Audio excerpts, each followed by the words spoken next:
नमस्कार साथियों, मैं रितेश। आप लोगों को अपने YouTube channel Ritesh online classes पर स्वागत है। दोस्तों, आज मैं आप लोग को लुसेंट MCQ बुक का मैं पार्ट संख्या 4 करवाने जा रहा हूं, जिसमें 19 का चौथा चैप्टर और 20 यूनिट करवाने जा रहा हूं। तो आइए क्वेश्चन को अब हम लोग शुरू करते हैं। तो चलिए क्वेश्चन को पहले क्वेश्चन के साथ शुरुआत करते हैं।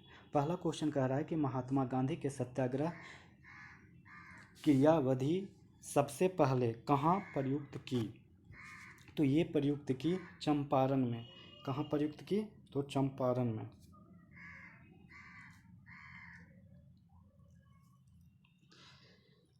महात्मा गांधी ने जब सत्याग्रह क्रियाविधि सबसे पहले कहाँ प्रयुक्त की? तो चंपारण में। चंपारण में। सेकंड क्वेश्चन, अंग्रेज पुलिस अफसर कैप्टन सैंडर्स किसके द्वारा गोली से मारा गया था? तो ये मारा गया था भगत सिंह के द्वारा।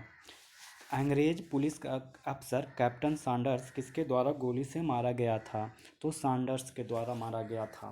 भगत सिंह के द्वारा मारा गया था। कौन? सैंडर्स। नंबर 3 क्वेश्चन कह रहा है कि जय हिंद का नारा किसने दिया था? सुभाष चंद्र बोस ने। जय हिंद का नारा किसने दिया? तो सुभाष चंद्र बोस ने। निम्नलिखित में से किस वर्ष में मुस्लिम लीग ने एक पृथक राष्ट्र का संकल्प पाकिस्तान प्रस्ताव स्वीकार किया था? तो वो किया था 1940 में। चौथा का क्वेश्चन कह रहा है कि निम्नलिखित में से किस वर्ष में मुस्लिम लीग ने एक पृथक राष्ट्र का संकल्प पाकिस्तान प्रस्ताव स्वीकार किया था? तो 1940 में। वर्ष 1947 के बाद निम्नलिखित में किस राज्य को भारत संघ में सैनिक कार्रवाई द्वारा बलपूर्वक मिलाया गया? तो वो मिलाया गया हैदराबाद को। किसने कहा था तुम मुझे खून दो मैं तुम्हें आज़ादी दूंगा? तो ये कहा था सुभाष चंद्र बोस ने। देश बंधु की उपाधि संबंधित है। देश बंधु की उपाधि संबंधित है किससे संबंधित है? तो ये संबंधित है चित्तरंजन दास। देश बंधु की उपाधि संबंधित है चित्तरंजन दास। देश बंधु की उपाधि संबंधित है किससे? तो चित्तरंजन दास से। कांग्रेस का 1929 अधिवेशन जिसमें पूर्ण स्वराज का लक्ष्य घोषित किया गया था, कहाँ पर हुआ था? तो ये हुआ था जहाँ पे, फिर से एक बार सुनिए, कांग्रेस का 1929 का अधिवेशन जिसमें पूर्ण स्वराज का लक्ष्य घोषित किया गया था, कहाँ पर हुआ था? तो ये हुआ था लाहौर में। कांग्रेस का 1929 का अधिवेशन जिसमें पूर्ण स्वराज का लक्ष्य घोषित किया गया था, कहाँ पर हुआ था? लाहौर। कांग्रेस ने भारत छोड़ो आंदोलन का प्रस्ताव किस वर्ष पारित किया? तो वो पारित किया 1942 में।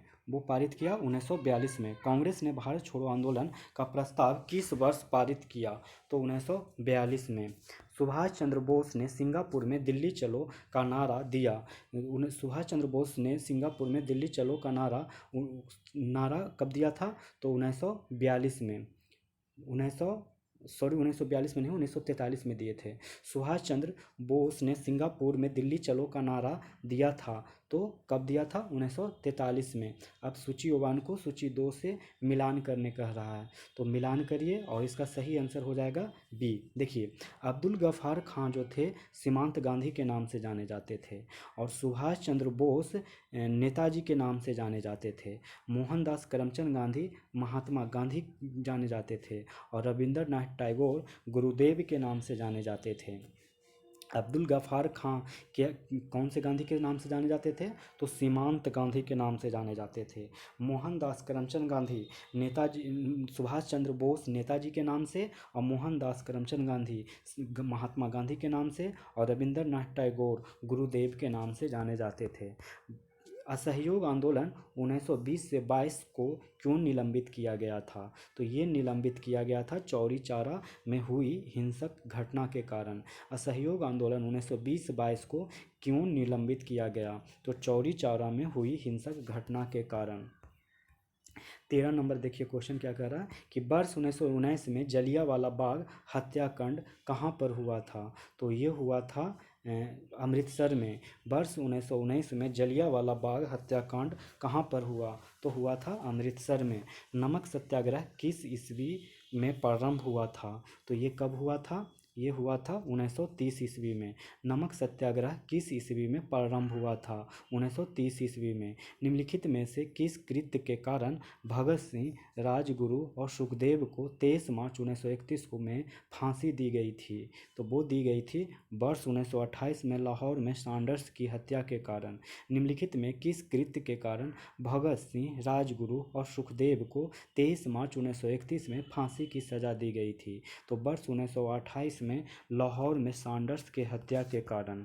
निम्नलिखित में से किस अधिनियम के तहत बिना मुकदमा और दोष सिद्धि के ही विधि न्यायालय ने किसी भी व्यक्ति को कैद करने का प्राधिकार सरकार को दिया गया था? तो वो दिया गया था वर्ष 1919 का रॉलेट अधिनियम।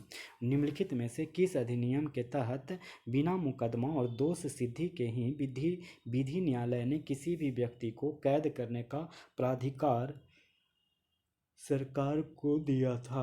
तो 1919 का रॉलेट अधिनियम। निम्नलिखित में से किस अधिनियम के तहत बिना मुकदमा और दोष सिद्धि के ही विधि न्यायालय ने किसी भी व्यक्ति को कैद करने का प्राधिकार सरकार को दिया गया था? तो वर्ष 1919 का रॉलेट अधिनियम। गांधी इरविन समझौता जो कि 5 मार्च 1931 को हुआ था, किससे संबंधित है? तो ये संबंधित है सविनय अवज्ञा आंदोलन से।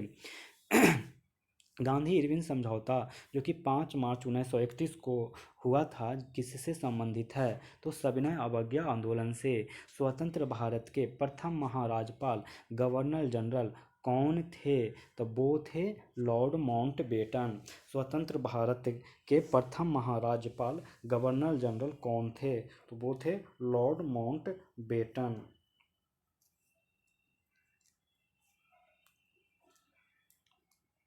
लॉर्ड माउंटबेटन किस अधिनियम में पहली बार भारत के लिए संघीय संरचना प्रस्तुत की गई?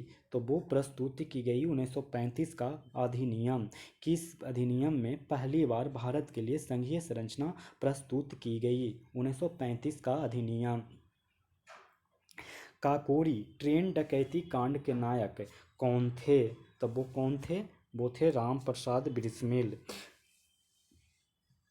काकोरी ट्रेन डकैती कांड के नायक कौन थे?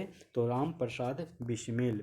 1919 के अधिनियम में द्वैध शासन यानी डायरकी धारणा को जिस व्यक्ति ने परिचित कराया वे कौन थे? तो वो थे चेम्सफोर्ड। 1919 के अधिनियम में द्वैध शासन यानी डायरची धारणा को जिस व्यक्ति ने परिचित कराया वे कौन थे? चेम्सफोर्ड। निम्नलिखित में से किसने 23 फरवरी 1946 को रॉयल इंडियन नेवी के विद्रोहियों को आत्मसमर्पण के लिए राजी किया? तो वो कौन राजी किया? तो वल्लभ भाई पटेल और मोहम्मद अली जिन्ना। निम्नलिखित में से किसने 23 फरवरी 1946 को रॉयल इंडियन नेवी के विद्रोहियों को आत्मसमर्पण के लिए राजी किया? तो वल्लभ भाई पटेल और मोहम्मद अली जिन्ना। निम्नलिखित में से किसने 23 फरवरी 1946 को रॉयल इंडियन नेवी के विद्रोहियों को आत्मसमर्पण के लिए राजी किया? तो वल्लभ भाई पटेल और मोहम्मद अली जिन्ना। 20 सितंबर 1932 को यरवदा जेल में महात्मा गांधी ने आमरण अनशन किसके विरोध में किया? तो वो किया रैमजे मैकडोनाल्ड के सांप्रदायिक पंचायत के विरोध में। 20 सितंबर 1932 को यरवदा जेल में महात्मा गांधी ने आमरण अनशन किसके विरोध में किया? तो रैमजे मैकडोनाल्ड के सांप्रदायिक पंचायत यानी कम्युनल अवार्ड के विरोध में। 1939 में पहली बार महात्मा गांधी ने देसी राज्य में नियंत्रित जनसंघर्ष चलाने की विशेष तकनीक को अपनाया। उन्होंने अपने एक निकट सहयोगी को सत्याग्रह करने की इजाज़त दी। वह निकट सहयोगी राजकोट में वल्लभ भाई पटेल थे। 1939 में पहली बार महात्मा गांधी ने देसी राज्य में नियंत्रित जनसंघर्ष चलाने की विशेष तकनीक को अपनाया। उन्होंने अपने एक निकट सहयोगी को सत्याग्रह करने की इजाज़त दी। वह निकट सहयोगी था राजकोट के में वल्लभ भाई पटेल। निम्नलिखित आंदोलनों में किसमें महात्मा गांधी ने भूख हड़ताल को एक हथियार के रूप में पहली बार प्रयोग किया? तो वो प्रयोग किया 1918 का अहमदाबाद मिल मजदूर हड़ताल। निम्नलिखित आंदोलनों में किस में महात्मा गांधी ने भूख हड़ताल को एक हथियार के रूप में पहली बार प्रयोग किया? तो 1918 का अहमदाबाद मिल मजदूर हड़ताल। जालियांवाला बाग में गोली चलाने का आदेश दिया था, तो वो कौन दिया था? तो वो दिया था R.H. डायर। जालियांवाला बाग में गोली चलाने का आदेश दिया था R.H.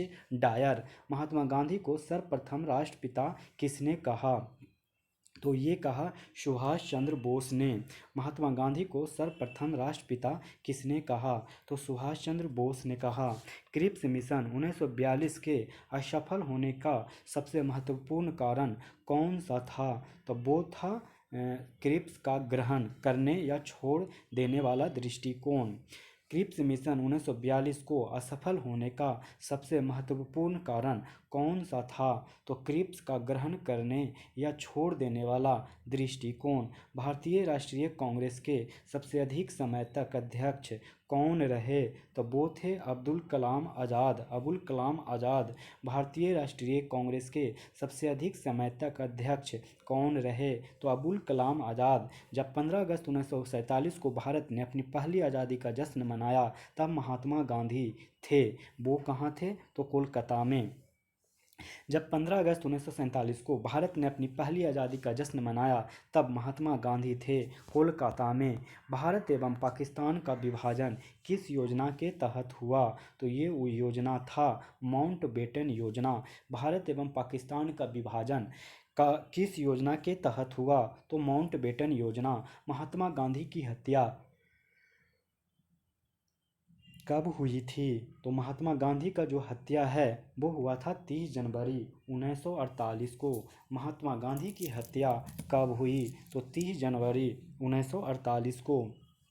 कौन सा भारतीय स्वतंत्र भारत का पहला गवर्नर जनरल बन गया? तो वो बन गया सी राजगोपालाचारी। कौन सा भारतीय स्वतंत्र भारत का पहला गवर्नर जनरल बना? तो सी राजगोपालाचारी। कायदे आजम किसे कहा जाता है? तो ये कहा जाता है मोहम्मद अली जिन्ना को। कायदे आजम किसे कहा जाता है? मोहम्मद अली जिन्ना को। सरदार वल्लभ भाई पटेल को जाना जाता है राज्य के पुनर्गठनों के लिए और लौह पुरुष के रूप में। सरदार वल्लभ भाई पटेल को जाना जाता है राज्यों के पुनर्गठन के लिए और लौह पुरुष के रूप में। गांधी जी किस गोलमेज सम्मेलन में भाग लेने के लिए लंदन गए? द्वितीय गोलमेज सम्मेलन में। गांधी जी किस गोलमेज सम्मेलन में भाग लेने के लिए लंदन गए थे? तो द्वितीय गोलमेज सम्मेलन में। अगला सवाल कह रहा है कि असहयोग आंदोलन शुरू करने के समय भारत के वायसराय कौन थे? असहयोग आंदोलन शुरू करने के समय भारत के वायसराय कौन थे? तो वो थे लॉर्ड चेम्सफोर्ड। असहयोग आंदोलन शुरू करने के समय भारत के वायसराय थे लॉर्ड चेम्सफोर्ड। भारतीय स्वतंत्रता आंदोलन के दौरान चर्चित पुस्तक इंडिया फॉर इंडियंस के लेखक थे। कौन थे? तो वो थे चित्तरंजन दास। भारतीय स्वतंत्रता आंदोलन के दौरान चर्चित पुस्तक इंडिया फॉर इंडियंस के लेखक थे चित्तरंजन दास। पंजाब के भूतपूर्व lieutenant governor Michael O'Dwyer की हत्या किसने की थी? तो ये किए थे उधम सिंह ने। पंजाब के भूतपूर्व lieutenant governor Michael O'Dwyer की हत्या किसने की थी? तो उधम सिंह ने। साइमन कमीशन का भारत आगमन किस वर्ष हुआ? तो ये भारत आगमन 1928 में हुआ। साइमन कमीशन का भारत आगमन किस वर्ष में हुआ? तो 1928 में। भारतीय कम्युनिस्ट पार्टी का अस्तित्व किस वर्ष में आया? तो ये आया था 1921 में। भारतीय कम्युनिस्ट पार्टी का अस्तित्व किस वर्ष आया? 1921 में। महात्मा गांधी के राजनीतिक गुरु थे गोपाल कृष्ण गोखले। महात्मा गांधी के राजनीतिक गुरु थे गोपाल कृष्ण गोखले। सारे जहां से अच्छा हिंदुस्तान हमारा के रचनाकार हैं। तो ये हैं इकबाल। सारे जहां से अच्छा हिंदुस्तान हमारा के रचनाकार हैं इकबाल। दीनबंधु के नाम से कौन विख्यात था? तो दीनबंधु के नाम से C.F. एंड्रयूज विख्यात था। दीनबंधु के नाम से कौन विख्यात था? C.F. Andrews. My experiment with truth के रचनाकार हैं, तो वो कौन हैं? तो Mahatma Gandhi. My experiment with truth के रचनाकार हैं महात्मा गांधी। क्रमानुसार व्यवस्थित करें, क्रमानुसार व्यवस्थित करें, तो इसका आंसर डी हो जाएगा। देखिए, सबसे पहले असहयोग आंदोलन हुआ, फिर साइमन कमीशन का भारत आगमन हुआ, फिर गांधी इरविन पैक्ट हुआ, फिर पूना पैक्ट हुआ। सबसे पहले क्या हुआ? तो असहयोग आंदोलन, फिर क्या हुआ? साइमन कमीशन भारत आया, फिर गांधी इरविन समझौता हुआ, फिर पूना समझौता हुआ। तो इस तरीके से है। दांडी यात्रा में गांधी जी ने कितनी दूरी तय करके नमक कानून का विरोध किया था? तो वो किया था 385 किलोमीटर। दांडी यात्रा में गांधी जी ने कितनी दूरी तय करके नमक कानून का विरोध किया था? तो 385 किलोमीटर। गांधी जी ने किस कानून को काला कानून कहा था? गांधी जी ने किस कानून को काला कानून कहा था? तो रॉलेट एक्ट को काला कानून कहा था। चंपारण सत्याग्रह के दौरान महात्मा गांधी के साथ कौन शामिल थे? तो वो शामिल थे राजेंद्र प्रसाद और अनुग्रह नारायण सिंह। चंपारण सत्याग्रह के दौरान महात्मा गांधी के साथ कौन शामिल थे? तो राजेंद्र प्रसाद व अनुग्रह नारायण सिंह। कौन आज़ाद हिंद फौज INA से संबंधित नहीं है? तो वो RC दत्त संबंधित नहीं है। कौन आज़ाद हिंद फौज INA से संबंधित नहीं है? तो RC दत्त। तो INA से माने कौन आज़ाद हिंद फौज से संबंधित है? तो वो गुरुदयाल सिंह ढिल्लो, जनरल मोहन सिंह और शाहनवाज खां शामिल हैं। गुरुदयाल सिंह ढिल्लो, जनरल मोहन सिंह और शाहनवाज खां ये आज़ाद हिंद फौज से संबंधित हैं।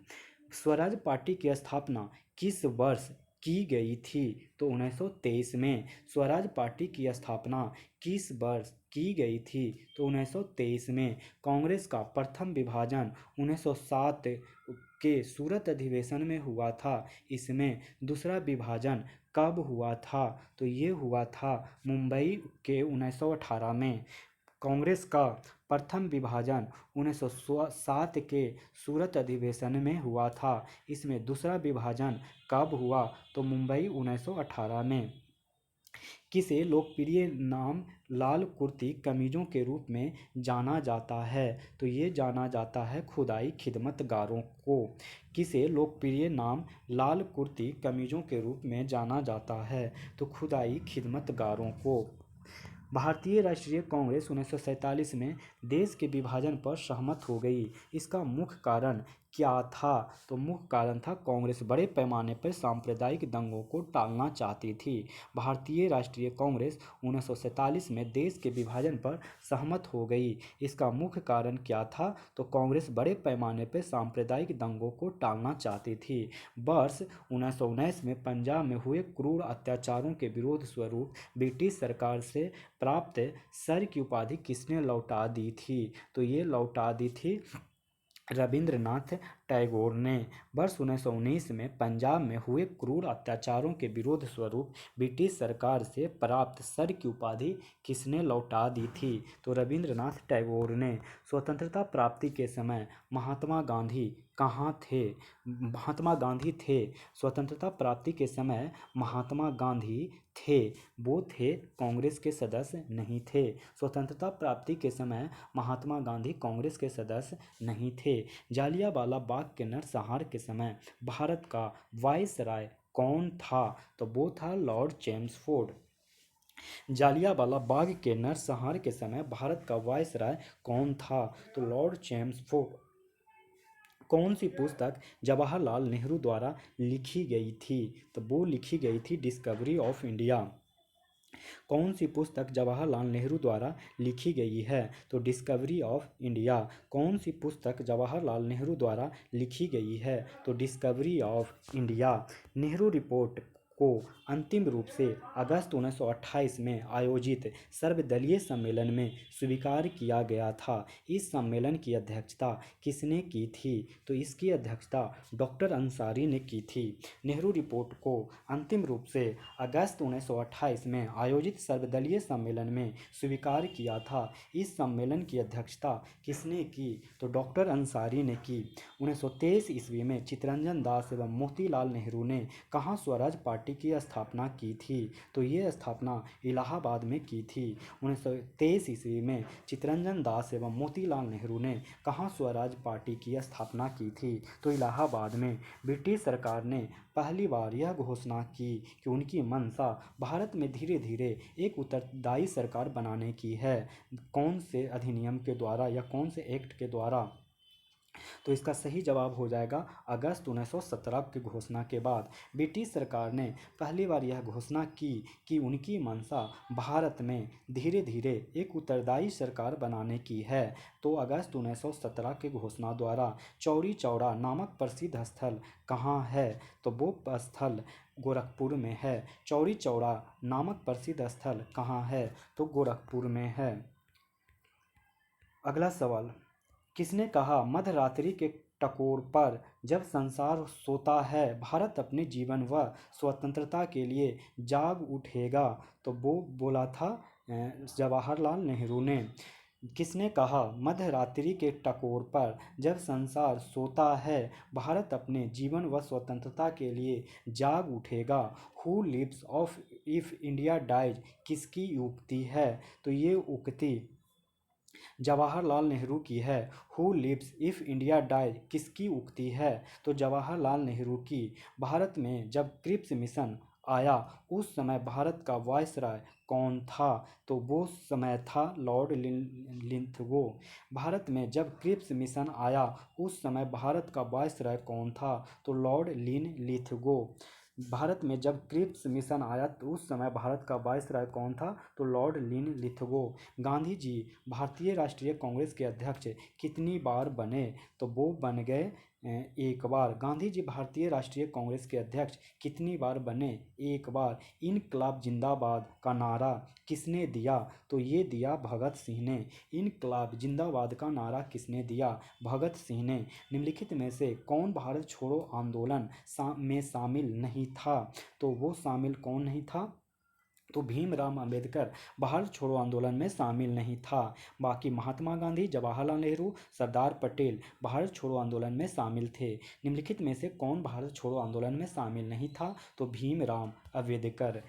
भारत की आज़ादी के समय कांग्रेस के अध्यक्ष कौन थे? तो कांग्रेस के अध्यक्ष थे जीपी कृपलानी। भारत के आज़ादी के समय कांग्रेस के अध्यक्ष कौन थे? तो जीबी कृपलानी। भारत में एवं पाकिस्तान के बीच सीमांकन किसने किया था? तो ये किया था सर सिरिल रेडक्लिफ ने। भारत एवं पाकिस्तान के बीच सीमांकन किसने किया था? तो सर सिरिल रेडक्लिफ ने। महात्मा गांधी ने हिंद स्वराज की रचना की थी जब वे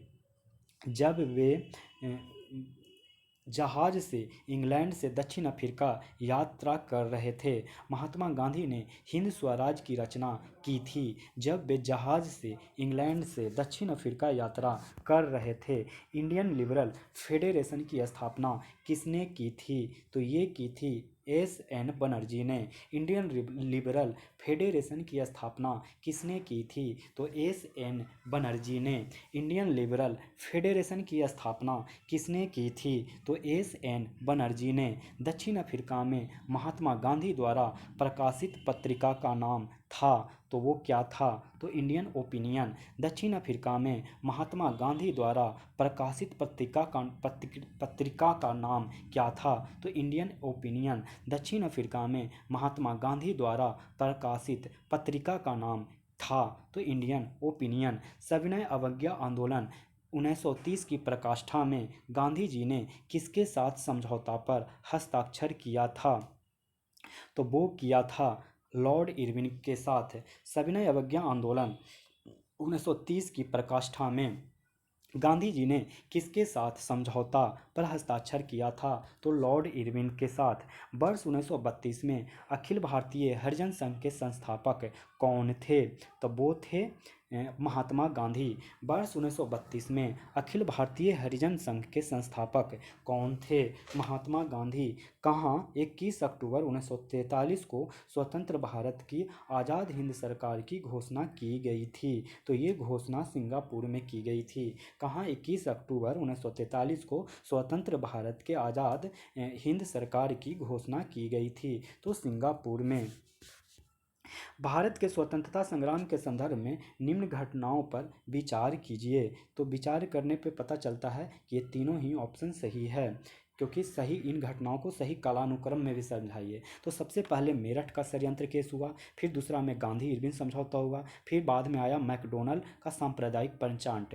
कैसे कैसे हुआ? तो सबसे पहले मेरठ का षड्यंत्र केस हुआ, फिर गांधी इरविन समझौता हुआ, फिर मैकडोनल्ड का सांप्रदायिक पंचाट आया। भारतीय स्वतंत्रता संग्राम के दौरान साइमन कमीशन की नियुक्ति निम्न उद्देश्यों के लिए हुई थी। कौन से उद्देश्य के लिए हुई थी? तो 1919 के सुधारों के प्रगति की समीक्षा के लिए। भारतीय स्वतंत्रता संग्राम के दौरान साइमन कमीशन की नियुक्ति निम्न उद्देश्य के लिए हुई थी। तो 1919 के सुधारों की प्रगति की समीक्षा के लिए। अब सूची 1 को सूची 2 से मिलान करने कह रहा है, तो बताइए मिलान करके। इसका आंसर डी हो जाएगा। The Indian struggle Subhash Chandra Bose के द्वारा लिखा गया था। Indian in transition M.N. Rock के द्वारा लिखा गया है। Backup in India Annie Besant के द्वारा लिखा गया है। Transfer of power in India B.P. Menon के द्वारा लिखा गया है।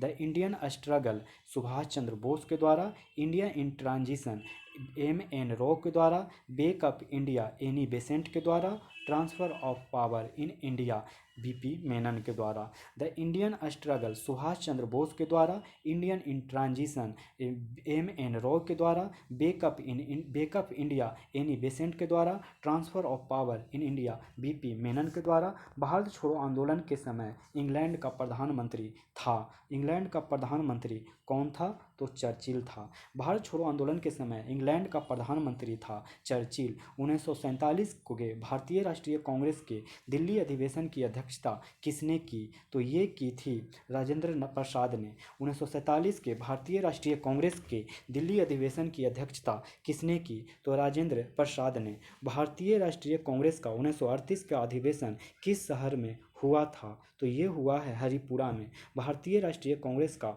1938 का अधिवेशन किस शहर में हुआ है? तो हरिपुरा में। 1947 की बटलर कमेटी का उद्देश्य था। बटलर कमेटी का उद्देश्य भारतीय सरकार तथा देशी राज्यों के बीच संबंधों को सुधारना था। 1927 की बटलर कमेटी का उद्देश्य था भारतीय सरकार तथा देशी राज्यों के बीच संबंधों को सुधारना। भारत छोड़ो आंदोलन का नेतृत्व किया था। तो भारत छोड़ो आंदोलन का नेतृत्व इनमें से कोई भी नहीं किया था, क्योंकि ये अपने आप में ही नेतृत्व किया था। करो या मरो डू और डाई का मंत्र किसने दिया? तो महात्मा गांधी ने दिया। करो या मरो का नारा किसने दिया? तो महात्मा गांधी ने दिया। निम्नलिखित में से किसने भारतीय राष्ट्रीय कांग्रेस के कराची अधिवेशन 1931 ईस्वी की अध्यक्षता की? तो ये की वल्लभ भाई पटेल ने। निम्नलिखित में से किसने भारतीय राष्ट्रीय कांग्रेस के कराची अधिवेशन 1931 ईस्वी की अध्यक्षता की? तो वल्लभ भाई पटेल ने। भारत में साइमन कमीशन के बहिष्कार का मुख्य कारण था। मुख्य कारण क्या था? तो सभी सदस्य अंग्रेज थे। भारत में साइमन कमीशन के बहिष्कार का मुख्य कारण था सभी सदस्य अंग्रेज थे। सभी सदस्य क्या थे? तो अंग्रेज थे। भारत में द्वैध शासन डायरकी प्रारंभ किया गया था। तो प्रारंभ किया गया था मॉन्टेग्यू चेम्सफोर्ड रिफॉर्म्स 1919 से। भारत में द्वैध शासन डायरकी प्रारंभ किया गया था मॉन्टेग्यू चेम्सफोर्ड रिफॉर्म 1919 से। सूची 1 को सूची 2 से मिलान करने कह रहा है, तो चलिए हम लोग मिलान करते हैं। इसका आंसर ए हो जाएगा। अगस्त प्रस्ताव मॉन्टेग्यू के टाइम पे आया था। अगस्त, देखिए ये बहुत ही अच्छा क्वेश्चन है। एक होता है अगस्त घोषणा, अगस्त प्रस्ताव, अगस्त संकल्प। अगस्त घोषणा मॉन्टेग्यू के टाइम पे, अगस्त प्रस्ताव लॉर्ड लिथिगो के टाइम पे, और अगस्त संकल्प ये मुस्लिम मतलब मोहम्मद अली जिन्ना ने लाया था। और प्रत्यक्ष कार्यवाही महात्मा गांधी द्वारा। अगस्त घोषणा मॉन्टेग्यू द्वारा, अगस्त प्रस्ताव लॉर्ड लिथिगो द्वारा, अगस्त संकल्प किसने किया? जिन्ना ने किया। कार्यवाही प्रत्यक्ष कार्यवाही महात्मा गांधी ने। घोषणा अगस्त का घोषणा कौन किया? तो मॉन्टेग्यू ने। अगस्त का प्रस्ताव कौन किया? तो लॉर्ड लिंथगो ने। संकल्प कौन किया? तो जिन्ना ने। ऐसे आप याद रख लें। निम्न में से किस आंदोलन में सरदार वल्लभ भाई पटेल ने मुख्य भूमिका निभाई थी? तो वो कौन से में निभाया था? तो बारदोली सत्याग्रह में निभाए थे। निम्न में किस आंदोलन में सरदार वल्लभ भाई पटेल ने मुख्य भूमिका निभाई? तो बारदोली सत्याग्रह। किस असहयोग आंदोलन के दौरान विदेशी कपड़ों को का जलाया जाना एक निष्ठुर बर्बादी बताया था? तो कौन बताया था? तो रविंद्रनाथ टैगोर ने।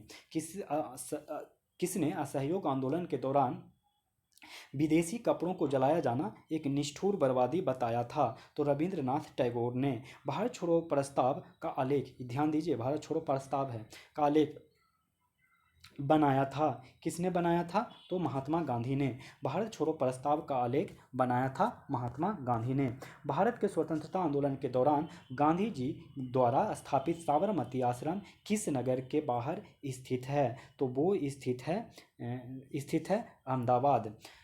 भारत के स्वतंत्रता आंदोलन के दौरान महात्मा गांधी द्वारा स्थापित साबरमती आश्रम किस नगर के बाहर स्थित है? तो अहमदाबाद। त्रिपुरी संकट की समाप्ति के बाद कांग्रेस का अध्यक्ष किसे चुना गया? तो राजेंद्र प्रसाद। त्रिपुरी संकट की समाप्ति के बाद कांग्रेस का अध्यक्ष किसे चुना गया? तो राजेंद्र प्रसाद। किसने सुझाव दिया था कि स्वतंत्रता प्राप्ति के बाद भारतीय राष्ट्रीय कांग्रेस को समाप्त कर दिया जाए? किसने ये दिया था? तो महात्मा गांधी ने। किसने सुझाव दिया था कि स्वतंत्रता प्राप्ति के बाद भारतीय राष्ट्रीय कांग्रेस को समाप्त कर दिया जाए? तो महात्मा गांधी ने। भारतीय राष्ट्रीय कांग्रेस ने त्रिपुरी सम्मेलन में वर्ष 1939 में सुभाष चंद्र बोस को कांग्रेस का अध्यक्ष चुना गया था। यह त्रिपुरी कहाँ है? तो यह त्रिपुरी जबलपुर में है। जबलपुर कहाँ है? तो मध्य प्रदेश में। भारतीय राष्ट्रीय कांग्रेस के त्रिपुरी सम्मेलन में वर्ष 1939 में सुभाष चंद्र बोस को कांग्रेस का अध्यक्ष चुना गया था। यह त्रिपुरी कहाँ है? तो जबलपुर में। महात्मा गांधी दक्षिण अफ्रीका से भारत किस वर्ष लौटे? तो ये लौटे थे 1915 में। महात्मा गांधी दक्षिण अफ्रीका से भारत किस वर्ष लौटे? तो 1915 में। गांधी जी की मृत्यु पर किसने कहा हमारे जीवन से प्रकाश चला गया है? तो ये कहा था जवाहरलाल नेहरू ने। गांधी जी की मृत्यु पर किसने कहा हमारे जीवन से प्रकाश चला गया है? तो जवाहरलाल नेहरू ने। फिनिक्स फर्म की स्थापना किसने की? तो फिनिक्स फर्म की स्थापना महात्मा गांधी ने की। फिनिक्स फर्म की स्थापना किसने की? तो महात्मा गांधी ने। इनकलाब का नारा किसने दिया? इनकलाब का नारा मोहम्मद इकबाल ने दिया। इनकलाब का नारा किसने दिया? तो मोहम्मद इकबाल ने। कवि इकबाल जिन्होंने सारे जहां से अच्छा लिखा भारत के किस स्थान से संबंधित है? तो वो संबंधित है पंजाब से। कवि इकबाल जिन्होंने सारे जहां से अच्छा लिखा भारत के किस स्थान से संबंधित है? तो पंजाब से। मुस्लिम लीग ने मुक्ति दिवस मनाया था। मुस्लिम लीग ने 1939 में मुक्ति दिवस मनाया था। मुस्लिम लीग ने मुक्ति दिवस मनाया था 1939 में। 1937 के चुनावों में कांग्रेस द्वारा बहुमत प्राप्त प्रांतों की संख्या थी। तो वो क्या थी? तो वो थी 6। 1937 के चुनावों में कांग्रेस द्वारा बहुमत प्राप्त प्रांतों की संख्या 6 थी। भारतीय मुसलमानों के पृथक राज्य के लिए पाकिस्तान शब्द का प्रयोग सबसे पहले किसने किया? तो ये किया था, पाकिस्तान शब्द का सबसे पहला प्रयोग किया था चौधरी रहमत अली ने।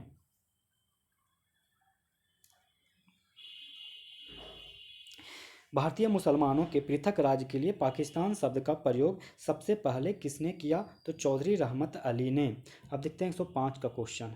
5 में कह रहा है कि भारतीय राष्ट्रीय कांग्रेस का वर्ष 1929 में लाहौर अधिवेशन जिसमें अंग्रेजों से पूर्ण स्वतंत्रता पाने का संकल्प अंगीकृत किया गया था, किसकी अध्यक्षता में हुआ? तो जवाहरलाल नेहरू की अध्यक्षता में। भारतीय राष्ट्रीय कांग्रेस का वर्ष 1929 में लाहौर अधिवेशन, जिसमें अंग्रेजों से पूर्ण स्वतंत्रता पाने का संकल्प अंगीकृत किया गया था, किसकी अध्यक्षता में हुआ था? तो जवाहरलाल नेहरू की अध्यक्षता में।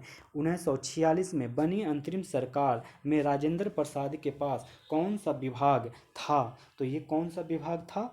तो ये विभाग था खाद्य एवं कृषि, खाद्य व कृषि। 1946 में बनी अंतरिम सरकार में राजेंद्र प्रसाद के पास कौन सा विभाग था? तो खाद्य व कृषि। वर्ष 1939 में कांग्रेस को छोड़ने के पश्चात सुभाष चंद्र बोस ने किस दल की स्थापना की थी? तो ये किए थे फॉरवर्ड ब्लॉक की। वर्ष 1939 में कांग्रेस को छोड़ने के पश्चात सुभाष चंद्र बोस ने किस दल की स्थापना की थी? तो फॉरवर्ड ब्लॉक। वर्ष 1946 में गठित अंतरिम कैबिनेट की अध्यक्षता किसने की? तो वो किए थे जवाहरलाल नेहरू ने। वर्ष 1946 में गठित अंतरिम कैबिनेट की अध्यक्षता किसने की? जवाहरलाल नेहरू ने। वर्ष 1946 में गठित अंतरिम कैबिनेट की अध्यक्षता किसने की? तो जवाहरलाल नेहरू ने।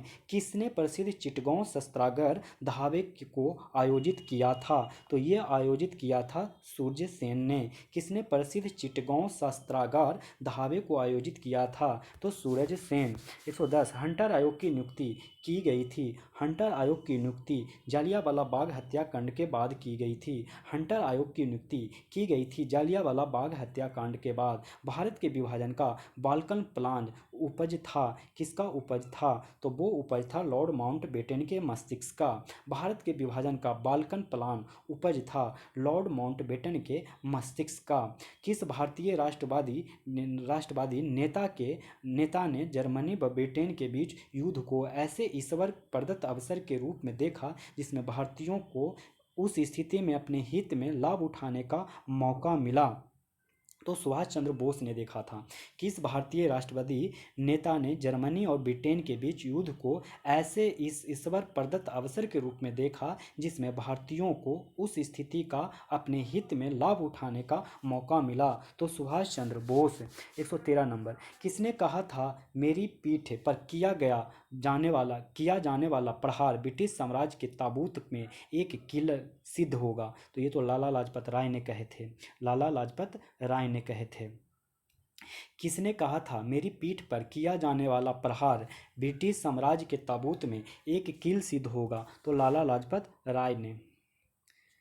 देख लेते हैं 114। निम्नलिखित में किसके कारण सार्वजनिक रोष की लहर उभरी जिसके फलस्वरूप जालियांवाला बाग में ब्रिटिश द्वारा जनसंहार की घटना घटी? तो ये कौन थे? तो ये थे दी रॉलेट एक्ट के द्वारा। निम्नलिखित में किसके कारण सार्वजनिक रोष की लहर उभरी जिसके फलस्वरूप जालियांवाला बाग में ब्रिटिश द्वारा जनसंहार की घटना घटी? तो द रॉलेट एक्ट के। निम्नलिखित में किसके कारण सार्वजनिक रोष की लहर उभरी जिसके फलस्वरूप जालियांवाला बाग में ब्रिटिश द्वारा जनसंहार की घटना घटी? तो वो था द रॉलेट एक्ट। पुस्तक the story of integration the पुस्तक एक है the story of the integration of the Indian states, किसने लिखा था? तो ये लिखा था बीपी मेनन ने। पुस्तक the story of the integration of the Indian states किसने लिखा? तो बीपी मेनन ने। 1932 में पूना समझौता के साथ किसका सीधा संबंध था? पूना समझौता जो कि 1932 में हुआ था, सीधा किसका संबंध था? तो भारतीय दलित वर्ग का। 1932 के पूना समझौते के साथ किसका सीधा संबंध था? तो भारतीय दलित वर्ग का। तो भारतीय स्वतंत्रता संघर्ष के दौरान निम्नलिखित में किसने फ्री इंडिया लीजन नामक सेना बनाई? तो ये सेना बनाई दोस्तों सुभाष चंद्र बोस ने। भारतीय स्वतंत्रता संघर्ष के दौरान निम्नलिखित में से किसने फ्री इंडियन लीजन नामक सेना बनाई? तो सुभाष चंद्र बोस ने। गांधी जी के निम्नलिखित अनुयायियों में से कौन पेशे से एक शिक्षक थे? तब वो शिक्षक थे जे.बी. कृपलानी। गांधी जी के निम्नलिखित अनुयायियों में से कौन पेशे से एक शिक्षक थे? तो जे.बी. कृपलानी। वर्ष 1928 में Hindustan socialist Republic association HSRA की स्थापना कहाँ हुई थी? तो ये हुई थी दिल्ली में। वर्ष 1928 में Hindustan socialist Republic association HSRA की स्थापना कहाँ हुई थी? तो दिल्ली में। जालियांवाला बाग में प्रदर्शन के लिए लोग क्यों जमा हुए थे? तो वो जमा हुए थे किचलू और सत्यपाल के बंदी बनाए जाने के विरोध में प्रदर्शन करने के लिए। जालियांवाला बाग में प्रदर्शन के लिए क्यों लोग जमा हुए थे? तो किचलू और सत्यपाल को बंदी बनाए जाने के विरोध में प्रदर्शन करने के लिए।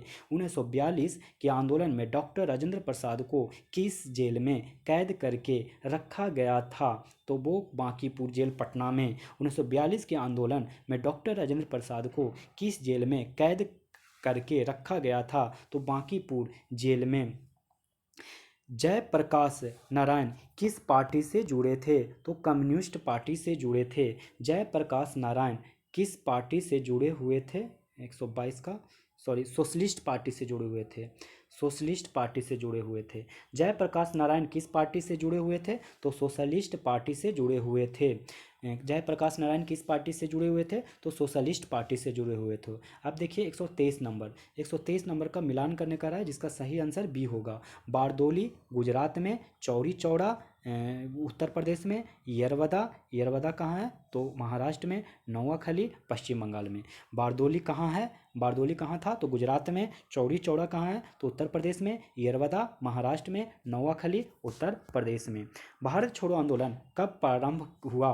भारत छोड़ो आंदोलन प्रारंभ हुआ 9 अगस्त 1942 को। भारत छोड़ो आंदोलन कब प्रारंभ हुआ? तो 9 अगस्त 1942 को। 9 अगस्त 1942 को। वर्ष 1946 में आज़ाद हिंद फौज के लाल किले में दिल्ली के मुकदमे की पैरवी निम्नलिखित में किसने नहीं की थी? तो ये नहीं की थी सरदार वल्लभ भाई पटेल ने। वर्ष 1946 में आज़ाद हिंद फौज के लाल किले में दिल्ली के मुकदमे की पैरवी निम्नलिखित में किसने नहीं की थी? तो वो नहीं की थी सरदार वल्लभ भाई पटेल ने। वर्ष 1946 में आज़ाद हिंद फौज के लाल किले में दिल्ली के मुकदमे की पैरवी निम्नलिखित में से किसने नहीं की थी? तो सरदार वल्लभ भाई पटेल ने। बाकी भूला भाई देसाई, पंडित जवाहरलाल नेहरू और कैलाश नाथ काटजू ने किए थे। भूला भाई देसाई, जवाहरलाल नेहरू और कैलाश नाथ काटजू ने किए थे। वह व्यक्ति जिसने 4 अप्रैल 1919 को दिल्ली की जामा मस्जिद के प्रवचन मंच से हिंदू मुस्लिम एकता पर भाषण दिए थे, वो कौन थे? तो स्वामी श्रद्धानंद। वह व्यक्ति जिसने 4 अप्रैल 1919 को दिल्ली की जामा मस्जिद के प्रवचन मंच से हिंदू मुस्लिम एकता पर भाषण दिया, वे थे स्वामी श्रद्धानंद। ब्रिटिश सरकार ने महात्मा गांधी को जो उपाधि दी थी और जिसे उन्होंने असहयोग आंदोलन में वापस कर दिया था, वह कौन सी उपाधि थी जिसे वापस कर दिया? तो केसरे हिंद। ब्रिटिश सरकार ने महात्मा गांधी को जो उपाधि दी थी और जिसे उन्होंने असहयोग आंदोलन में वापस कर दिया था, वह थे केसर ए हिंद। निम्नलिखित में किस पार्टी ने भारत छोड़ो आंदोलन का समर्थन नहीं किया था? तो वो नहीं किया था, तो सभी ने नहीं किया था भारत छोड़ो आंदोलन का। जैसे हिंदू महासभा ने भी नहीं किया था समर्थन, यूनियनिस्ट पार्टी ऑफ पंजाब ने भी नहीं, कम्युनिस्ट पार्टी ऑफ इंडिया ने भी नहीं। किसने किसने नहीं किया था? तो हिंदू महासभा ने नहीं किया था, union east party of Punjab ने नहीं किया था और कम्युनिस्ट पार्टी ऑफ इंडिया ने भी नहीं किया था। निम्नलिखित को कालानुक्रम सजाने कह रहा है और सही उच्चार का पहचान करने कह रहा है। तो देखिए आंसर इसका मिलान करिए और बताइए। इसका आंसर जो होगा आपको सी होगा। तो सबसे पहले खिलाफत आंदोलन हुआ, फिर असहयोग आंदोलन हुआ, फिर सविनय अवज्ञा आंदोलन हुआ, फिर भारत छोड़ो आंदोलन हुआ। के बोले तो खिलाफत आंदोलन, असहयोग आंदोलन, फिर सविनय अवज्ञा आंदोलन, फिर भारत छोड़ो आंदोलन हुआ। अब देखिए 130 नंबर कथन दे रहा है और कारण दे रहा है। तो कथन में बताना है आपको। तो ये देखिए क्या है। 1928 में लाहौर में लाला लाजपत राय के नेतृत्व में साइमन कमीशन का विरोध आयोजित किया गया था। ये कथन तो सही है। कारण देख लीजिए, साइमन कमीशन में एक भी भारतीय सदस्य नहीं थी। कथन भी सही है, कारण भी सही है। अब कारण देखिए पूरा एक्सप्लेनेशन दे रहा है कि हाँ कथन सही है, उसका रीजन भी बता रहा है। तो दोनों तो आंसर ए हो जाएगा इसमें। व्यक्तिगत सत्याग्रह में विनोबा भावे को प्रथम सत्याग्रही चुना गया था। दूसरा सत्याग्रही कौन थे? तो जो दूसरा सत्याग्रही थे वो जवाहरलाल नेहरू थे। व्यक्तिगत सत्याग्रह में विनोबा भावे को प्रथम सत्याग्रही चुना गया था। दूसरा सत्याग्रही कौन थे? तो पंडित जवाहरलाल नेहरू थे। निम्न आंदोलनों में से किस एक के साथ अरुणा आसफ अली का संबंध भूमिगत कार्यकलापों के महिला संगठनकर्ता के रूप में था? तो ये था भारत छोड़ो आंदोलन से। भारत छोड़ो आंदोलन से निम्न आंदोलनों में से एक के साथ अरुणा आसफ अली का संबंध भूमिगत कार्यकलापों के महिला संगठनकर्ता के रूप में था। तो भारत छोड़ो आंदोलन से। निम्नलिखित में से कौन सा कथन पूना पैक्ट 1932 के संदर्भ में सही नहीं है? तो सरकारी नौकरियों में दलित को समुचित प्रतिनिधित्व ये सही नहीं है। फिर से देख लीजिए इस क्वेश्चन को। कह रहा है कि निम्नलिखित में से कौन सा कथन पूना पैक्ट 1932 के संदर्भ में सही नहीं है? तो सही नहीं कौन सा है? पहला ही ऑप्शन, सरकारी नौकरियों में दलितों को समुचित प्रतिनिधित्व, ये सही नहीं है। बाकी प्रांतीय विधानमंडलों में दलित वर्ग के लिए स्थानों का आरक्षण, ये सही है। फिर केंद्रीय विधानमंडलों में दलित वर्ग के लिए स्थानों का आरक्षण, ये भी सही है। फिर संयुक्त निर्वाचक मंडल पद्धति को स्वीकृत किया गया। कौन सा? एक बार फिर से देख लीजिए सही वाला। प्रांतीय विधानमंडल में दलित वर्ग के लिए स्थानों का आरक्षण, फिर केंद्रीय विधानमंडलों में भी दलित वर्ग के लिए स्थानों का आरक्षण, फिर संयुक्त निर्वाचक मंडल पद्धति के स्वीकृत करना। अब देखिए 134 नंबर क्वेश्चन। 134 नंबर क्वेश्चन कह रहा है कि भारतीय स्वतंत्रता संग्राम के संदर्भ में कांग्रेस का हरिपुरा अधिवेशन 1938 एक मील का पत्थर है, क्योंकि इसमें योजना आयोग की अवधारणा को प्रस्तुत किया गया था। भारतीय स्वतंत्रता संग्राम के संदर्भ में कांग्रेस का हरिपुरा अधिवेशन 1938 में एक मील का पत्थर था, क्योंकि इसमें योजना आयोग की अवधारणा को प्रस्तुत किया गया था। तो 134 का हो गया क्वेश्चन। अब देखते हैं 135। दोस्तों 135 कह रहा है कि महात्मा गांधी ने हिंद स्वराज में रेलवे का आलोचना की। हिंद स्वराज में किसका आलोचना किया महात्मा गांधी ने? तो रेलवे का, क्योंकि रेलवे है। 135 का आंसर देख लेते हैं फिर आपको बताते हैं। 135 में तीनों ही पॉइंट कह रहा है कि सही है। देखिए शुरू का 1, 2, 3 पॉइंट कह रहा है सही है, बाकी दुर्घटनाओं का वाहक ये सही नहीं है। गांधी जी ने हिंद स्वराज जब किताब लिखे उन्होंने रेलवे का आलोचना किया, क्योंकि रेलवे है प्लेग यानी जीवाणु महामारी का वाहक था, बार बार पड़ने वाले अकालों का साधन था, समाज में वर्ग भेद बढ़ाने के लिए उत्तरदायी था। ये तीनों ही अपने किताब में लिखा था। क्या क्या लिखे थे, कारण बताए थे? तो प्लेग जीवाणु महामारी का वाहक है, बार बार पड़ने वाले अकालों का साधन है, समाज में वर्ग भेद बढ़ाने के लिए उत्तरदायी है। ये सारे कारण लिखे थे। अब देखते हैं हम लोग क्वेश्चन नंबर 26। क्वेश्चन नंबर 136 कह रहा है कि निम्नलिखित उद्घोषणा पर विचार कीजिए और उद्घोषणा करने वाले व्यक्ति को नीचे दिए गए कूट का प्रयोग कर पहचान कीजिए। समय आ गया है कि जब सम्मान चिन्ह हमारी शर्म को अपनाने को अपने असंगत संदर्भ में चमका रहे हैं, और मैं अपनी ओर से सभी विशिष्ट उपाधियों से वंचित होकर अपने उन देशवासियों के साथ खड़ा होना चाहता हूं जो अपनी तथाकथित नगण्यता के लिए वह उदोगित झेलने के दायी है जो मनुष्यों को उपयुक्त नहीं। एक बार फिर से सुनेंगे। समय आ गया है कि जब सम्मान चिन्ह हमारी शर्म को अपमान के अपने असंगत संदर्भ में चमका रहे हैं, और मैं अपनी ओर से सभी विशिष्ट उपाधियों से वंचित होकर अपने उन देशवासियों के साथ खड़ा होना चाहता हूं जो अपनी तथाकथित नगण्यता के लिए वह अधोगति झेलने के दायी हैं जो मनुष्यों के उपयुक्त नहीं है। तो इसका सही आंसर हो जाएगा रविंद्रनाथ टैगोर। रॉलेट एक्ट पारित किया गया। रॉलेट एक्ट पारित कब किया गया? तो ये पारित किया गया राष्ट्रवादी और क्रांतिकारी क्रियाकलापों गतिविधियों में कमी लाने के लिए। रॉलेट एक्ट पारित किया गया राष्ट्रवादी और क्रांतिकारी क्रियाकलापों गतिविधियों में कमी लाने के लिए। रॉलेट एक्ट पारित किया गया राष्ट्रवादी और क्रांतिकारी क्रियाकलापों में कमी लाने के लिए। सरदार वल्लभ भाई पटेल के नेतृत्व में शुरू हुए बारडोली सत्याग्रह की मुख्य मांग निम्नलिखित में कौन सी थी? तो वो थी नई बढ़ी हुई लगान दर की वापसी, सरदार वल्लभ भाई पटेल के नेतृत्व में शुरू हुए बारडोली सत्याग्रह की मुख्य मांग निम्नलिखित में से कौन सी थी? तो नई बढ़ी हुई लगान दर की वापसी। असहयोग आंदोलन के विषय में निम्नलिखित कथनों पर विचार कीजिए।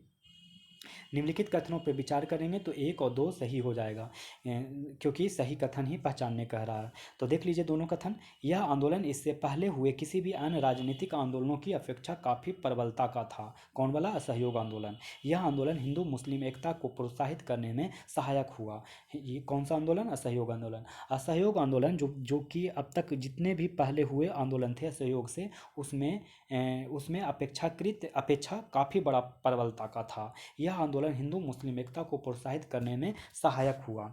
महात्मा गांधी के सत्याग्रह के दर्शन के विषय में निम्नलिखित में से कौन से कथन सही हैं? तो ये कथन सही दोनों हैं, 1, 2। सत्य और अहिंसा इसके 2 महत्वपूर्ण संगठक थे।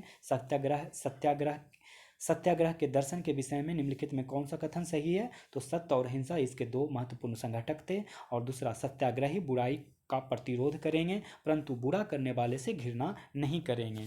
भारत के लिए एक डोमिनियन स्टेट्स कॉन्स्टिट्यूशन के प्रारूप drafting of a dominion status constitution का प्रथम प्रयास किसकी प्रतिक्रिया में किया गया? तो ये प्रतिक्रिया मॉन्टेग्यू चेम्सफोर्ड सुधार में किया गया। भारत के लिए एक डोमिनियन स्टेट्स कॉन्स्टिट्यूशन के प्रारूपण drafting of a dominion status constitution का प्रथम प्रयास किसकी प्रतिक्रिया में किया गया था? तो मॉन्टेग्यू चेम्सफोर्ड सुधार में। निम्न में कौन सा गोलमेज सम्मेलन 1932 में हुआ था? तो ये कौन सा हुआ था? तो तीसरा। निम्न में से कौन सा गोलमेज सम्मेलन 1932 में हुआ था? तो तीसरा। अब देखते हैं 143। गांधी जी ने दांडी समुद्र तट पर नमक कानून का उल्लंघन किया था। कब किया था? तो ये किया था 12 मार्च 1930 को। 12 मार्च 1930 को गांधी जी ने दांडी समुद्र तट पर नमक कानून का उल्लंघन किया था। 12 मार्च 1930 को। इंडिया डिवाइडेड पुस्तक के लेखक थे। इंडिया डिवाइडेड के पुस्तक के लेखक डॉक्टर राजेंद्र प्रसाद थे। इंडिया डिवाइडेड पुस्तक के लेखक थे डॉक्टर राजेंद्र प्रसाद। निम्नलिखित में से किसने सभी तीनों गोलमेज सम्मेलनों में भाग लिया था? तो वो कौन थे? तो वो थे भीमराव अंबेडकर। निम्नलिखित में से किसने तीनों गोलमेज सम्मेलनों में भाग लिया था? भीमराव अंबेडकर ने। मैं एक समाजवादी और गणतंत्रवादी हूँ। मुझे राजाओं और राजकुमारों में विश्वास नहीं है। यह वक्तव्य संबंधित है। ये किससे संबंधित है? तो जवाहरलाल नेहरू से संबंधित है। मैं एक समाजवादी और गणतंत्रवादी हूँ और मुझे राजाओं और राजकुमारों में विश्वास नहीं है। यह वक्तव्य संबंधित है जवाहरलाल नेहरू से। गांधी जी दक्षिण अफ्रीका में कितने वर्ष रहे थे? गांधी जी दक्षिण अफ्रीका में 21 वर्ष रहे थे। गांधी जी दक्षिण अफ्रीका में कितने वर्ष रहे थे? तो 21 वर्ष। भारतीय राष्ट्रीय कांग्रेस के 1924 के अधिवेशन से महात्मा गांधी द्वारा मात्र एक बार अध्यक्षता की गई। यह अधिवेशन कहाँ हुआ था? तो बेलगांव में। बेलगांव कहाँ है? तो कर्नाटक में।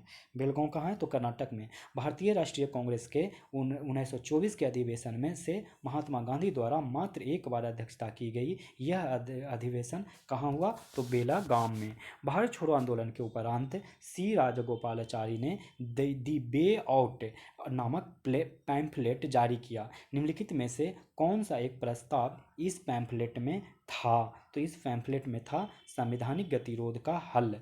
भारत छोड़ो आंदोलन के उपरांत सी राजगोपालाचारी ने दी वे आउट नामक पैम्फलेट जारी किया। निम्नलिखित में से कौन सा एक प्रस्ताव इस पैम्फलेट में था? तो संवैधानिक गतिरोध का हल। निम्नलिखित में कौन क्रिप्स मिशन के साथ कांग्रेस के आधिकारिक वार्ताकार थे? तो वो थे पंडित जवाहरलाल नेहरू एवं मौलाना अबुल कलाम आज़ाद। निम्नलिखित में से कौन क्रिप्स मिशन के साथ कांग्रेस के आधिकारिक वार्ताकार थे? तो पंडित जवाहरलाल नेहरू एवं मौलाना अबुल कलाम आज़ाद। निम्नलिखित में से कौन क्रिप्स मिशन के साथ कांग्रेस के आधिकारिक वार्ताकार थे? तो पंडित जवाहरलाल नेहरू एवं मौलाना अबुल कलाम आज़ाद। भारतीय स्वतंत्रता आंदोलन के संदर्भ में उषा मेहता की ख्याति जो थी वो भारत छोड़ो आंदोलन की बेला में गुप्त कांग्रेस रेडियो चलाने हेतु है। भारतीय स्वतंत्रता आंदोलन के संबंध में उषा मेहता की ख्याति भारत छोड़ो आंदोलन की बेला में गुप्त कांग्रेस रेडियो चलाने हेतु है। वे राष्ट्रीय नेता कौन थे जो 1925 में सेंट्रल लेजिस्लेटिव असेंबली के अध्यक्ष निर्वाचित हुए थे? तो वो थे विट्ठल भाई पटेल। वे राष्ट्रीय नेता कौन थे जो 1925 में सेंट्रल लेजिस्लेटिव असेंबली के अध्यक्ष निर्वाचित हुए थे? तो विट्ठल भाई पटेल। अब फिर से सूची 1 को सूची 2 से मिलान करने कह रहा है। तो 153 का आंसर पहले देख लेते हैं, फिर आपको बताते हैं। 153 का सी, 3 4 2 1, 3 4 2 1, 3 4 2 1, 3 4 2 1। चलिए मिलान हो गया। डॉक्टर ए, पहले ये कांग्रेस अध्यक्ष हैं और ये अधिवेशन स्थल है। बोल रहा है कि कौन सा अध्यक्ष कौन से स्थल पे अधिवेशन किए थे। तो M.A. अंसारी मद्रास में, पुरुषोत्तम दास टंडन नासिक में, और सरोजनी नायडू कानपुर में, और सुभाष चंद्र बोस हरिपुरा में। तो हो गया। चलिए, डॉक्टर M.A. अंसारी कहाँ? तो मद्रास में। पुरुषोत्तम दास टंडन कहाँ? तो नासिक में। सरोजनी नायडू कहाँ? कानपुर में। सुभाष चंद्र बोस कहाँ? तो हरिपुरा में। सुभाष चंद्र बोस कहाँ? तो हरिपुरा में। चलिए, अब अगला सवाल 154 की तरफ बढ़ते हैं। 154 कह रहा है कि निम्न में से कौन आंदोलन में महिलाओं को घर की चारदीवारी से बाहर निकाला? नीचे दिए गए कूट से सही उत्तर का पहचान करने कह रहा है। तो इसका सही आंसर हो जाएगा 3 और 4। सविनय अवज्ञा आंदोलन और असहयोग आंदोलन में महिलाएं भी घर की चारदीवारी से बाहर निकला और लड़ाई किए। 1939 में कांग्रेस मंत्रिमंडल ने 7 प्रांतों में त्यागपत्र दे दिया था। क्यों दे दिया था? क्योंकि ABC कोई भी सही नहीं है, तो इसको छोड़ दीजिए, आगे मत बढ़े जाइए। निम्नलिखित में किन दलों में की स्थापना डॉक्टर भीमराव अंबेडकर ने की थी? तो ये किसने की थी? किसे की थी? तो 2 और 3 को, all India schedule caste federation को और इंडिपेंडेंट लेबर पार्टी को। ऑल इंडिया शेड्यूल्स कास्ट फिर से सुन लीजिए। निम्नलिखित में से किन दलों की स्थापना डॉक्टर भीमराव अंबेडकर ने की थी? तो किसको की थी? तो all India schedules castes federation और इंडिपेंडेंट लेबर पार्टी। 1932 में महात्मा गांधी ने मरने पर्यंत उपवास प्रधानता इसीलिए किया कि रैमजे मैकडोनल्ड ने सांप्रदायिक अधिनिर्णय कम्युनल अवार्ड की घोषणा की। 1932 में महात्मा गांधी ने मरने पर्यंत उपवास प्रधानता इसीलिए किया कि रैमजे मैकडोनाल्ड ने सांप्रदायिक अधिनिर्णय कम्युनल अवार्ड की घोषणा की। रॉलेट एक्ट का लक्ष्य था। रॉलेट एक्ट का लक्ष्य क्या था दोस्तों? तो ये था बिना मुकदमा चलाए बंदी बनाना और मुकदमों की सुनवाई संक्षिप्त प्रक्रिया द्वारा। रॉलेट एक्ट का लक्ष्य था बिना मुकदमा चलाए बंदी बनाना और मुकदमों की सुनवाई संक्षिप्त प्रक्रिया द्वारा। भारतीय राष्ट्रीय कांग्रेस का लाहौर अधिवेशन 1929 इतिहास में इसीलिए बहुत प्रसिद्ध है क्योंकि कांग्रेस ने पूर्ण स्वराज की मांग का एक संकल्प पारित किया। भारतीय राष्ट्रीय कांग्रेस का लाहौर अधिवेशन 1929 इतिहास में इसीलिए बहुत प्रसिद्ध है क्योंकि कांग्रेस ने पूर्ण स्वराज की मांग का एक संकल्प पारित किया। लोक सुरक्षा विधेयक पब्लिक सेफ्टी बिल 1928 का विरोध करते समय निम्नलिखित में से किसने कहा था कि यह भारतीय राष्ट्रीयता पर भारतीय राष्ट्रीय कांग्रेस पर सीधा प्रहार है और भारत की दास्ता का पहले नंबर का बिल है? तो मोतीलाल नेहरू ने। लोक सुरक्षा विधेयक पब्लिक सेफ्टी बिल 1928 का विरोध करते समय निम्नलिखित में से किसने कहा था कि यह भारतीय राष्ट्रीयता पर भारतीय राष्ट्रीय कांग्रेस पर सीधा प्रहार है और भारत की दास्ता का पहले नंबर का बिल है? महात्मा गांधी का हिंद स्वराज तत्वतः क्या है? तो वो क्या है? वो पश्चिमी आधुनिकता की एक आलोचना है। महात्मा गांधी का हिंद स्वराज तत्वतः क्या है? तो पश्चिमी आधुनिकता की एक आलोचना है। इनमें से किसने अप्रैल 1930 में नमक कानून तोड़ने के लिए तंजौर तट पर एक अभियान संगठित किया था? तो ये किया था सी राजगोपालाचारी ने। इनमें से किसने अप्रैल 1930 में नमक कानून तोड़ने के लिए तंजौर तट पर एक अभियान संगठित किया था? सी राजगोपालाचारी। महात्मा गांधी ने भारत में अपना पहला जन भाषण कहाँ दिया था? तो ये कहाँ दिया था? तो वाराणसी में। महात्मा गांधी ने भारत में अपना पहला जनभाषण कहाँ दिया था? तो वाराणसी में। निम्नलिखित में से किसने सत्याग्रह शब्द को गढ़ा? तो गढ़ा तो महात्मा गांधी ने। निम्नलिखित में किसने सत्याग्रह शब्द को गढ़ा? तो महात्मा गांधी ने। दक्षिण अफ्रीका के किस रेलवे स्टेशन पर महात्मा गांधी को ट्रेन से फेंका गया था? तो वो फेंका गया था पीटर मार्टिसबर्ग में। दक्षिण अफ्रीका के किस रेलवे स्टेशन पर महात्मा गांधी को ट्रेन से फेंका गया था? तो पीटर मार्टिसबर्ग में। 166 क्वेश्चन नंबर। निम्नलिखित में से किसने 1946 के कैबिनेट मिशन का नेतृत्व किया था? तो किसने किया था? ये किया था सर पैथिक लॉरेंस ने। निम्नलिखित में से किसने 1946 के कैबिनेट मिशन का नेतृत्व किया था? तो सर पैथिक लॉरेंस ने। इन व्यक्तियों में से कौन कैबिनेट मिशन का सदस्य नहीं था? तो ये जो नहीं था वो था विलियम वुड। इन व्यक्तियों में से कौन कैबिनेट मिशन का सदस्य नहीं था? तो विलियम वुड ने। 15 अगस्त 1947 को निम्नलिखित में से कौन भारतीय राष्ट्रीय कांग्रेस का अध्यक्ष था? तो ये था JB कृपलानी। 15 अगस्त 1947 को निम्नलिखित में से कौन भारतीय राष्ट्रीय कांग्रेस का अध्यक्ष था? तो JB कृपलानी। निम्नलिखित में से कौन दांडी मार्च से महात्मा गांधी के साथ था? निम्नलिखित में से कौन दांडी मार्च में महात्मा गांधी के साथ था? तो ये था बेब मिलर। निम्नलिखित में से कौन दांडी मार्च में महात्मा गांधी के साथ था? तो बेब मिलर। मुस्लिम लीग के निम्नलिखित में से किस अधिवेशन में MN जिन्ना ने अपना 14 सूत्रीय प्रस्ताव रखा था? तो कहाँ रखा था? तो ये रखा था कब? 1929 में। मुस्लिम लीग के निम्नलिखित में से किस अधिवेशन में मुस्लिम अली जिन्ना ने अपना 14 सूत्रीय प्रस्ताव रखा था? तो 1929 में। निम्नलिखित में से किस भारतीय राष्ट्रीय कांग्रेस के अधिवेशन में जवाहरलाल नेहरू ने समाजवाद को भारत की समस्याओं को हल करने की कुंजी बताया? तो ये बताया था कहाँ? तो लाहौर में। निम्नलिखित में से किस भारतीय राष्ट्रीय कांग्रेस के अधिवेशन में जवाहरलाल नेहरू ने समाजवाद को भारत की समस्याओं को हल करने की कुंजी बताया? तो लाहौर में। भारत विभाजन के संदर्भ में 1947 में नियुक्त सीमा आयोग बाउंड्री कमीशन की अध्यक्षता किसने की? तो ये की रेड क्लिफ ने। भारत विभाजन के संदर्भ में 1947 में नियुक्त सीमा आयोग बाउंड्री कमीशन की अध्यक्षता किसने की थी? तो रेड क्लिफ ने। तो इस तरीके से दोस्तों 19 का चौथा पार्ट भी ख़त्म हो गया। हम लोग 20 नंबर चालू करेंगे विविध से। ये लास्ट चैप्टर है, फिर इसके बाद आधुनिक इतिहास खत्म हो जाएगा। तो आइए दोस्तों शुरू करते हैं हम लोग 20 चैप्टर का फर्स्ट क्वेश्चन के साथ। इसमें टोटल आप लोग को अच्छे खासे क्वेश्चन इसमें से भी मिल जाएंगे, लगभग 100 क्वेश्चन के ऊपर हैं। तो आइए शुरू करते हैं। पहला क्वेश्चन क्या कह रहा है कि आनंद मठ के लेखक कौन थे? तो आनंद मठ के लेखक आप लोग को पता होगा बंकिम चंद्र चटर्जी। आनंद मठ के लेखक कौन है? तो बंकिम चंद्र चटर्जी। बंकिम चंद्र चटर्जी आनंद मठ के लेखक हैं। तो भूदान आंदोलन किसने प्रारंभ किया था? तो भूदान आंदोलन विनोबा भावे ने प्रारंभ किया था। भूदान आंदोलन किसने प्रारंभ किया था? तो विनोबा भावे ने। लाइफ डिवाइन पुस्तक के लेखक कौन हैं? तो लाइफ डिवाइन के पुस्तक के लेखक अरविंद घोष हैं। लाइफ डिवाइन पुस्तक के लेखक कौन हैं? तो अरविंद घोष। बंगाल की एशियाटिक सोसाइटी 1784 में स्थापित के प्रवर्तक थे, वो कौन थे?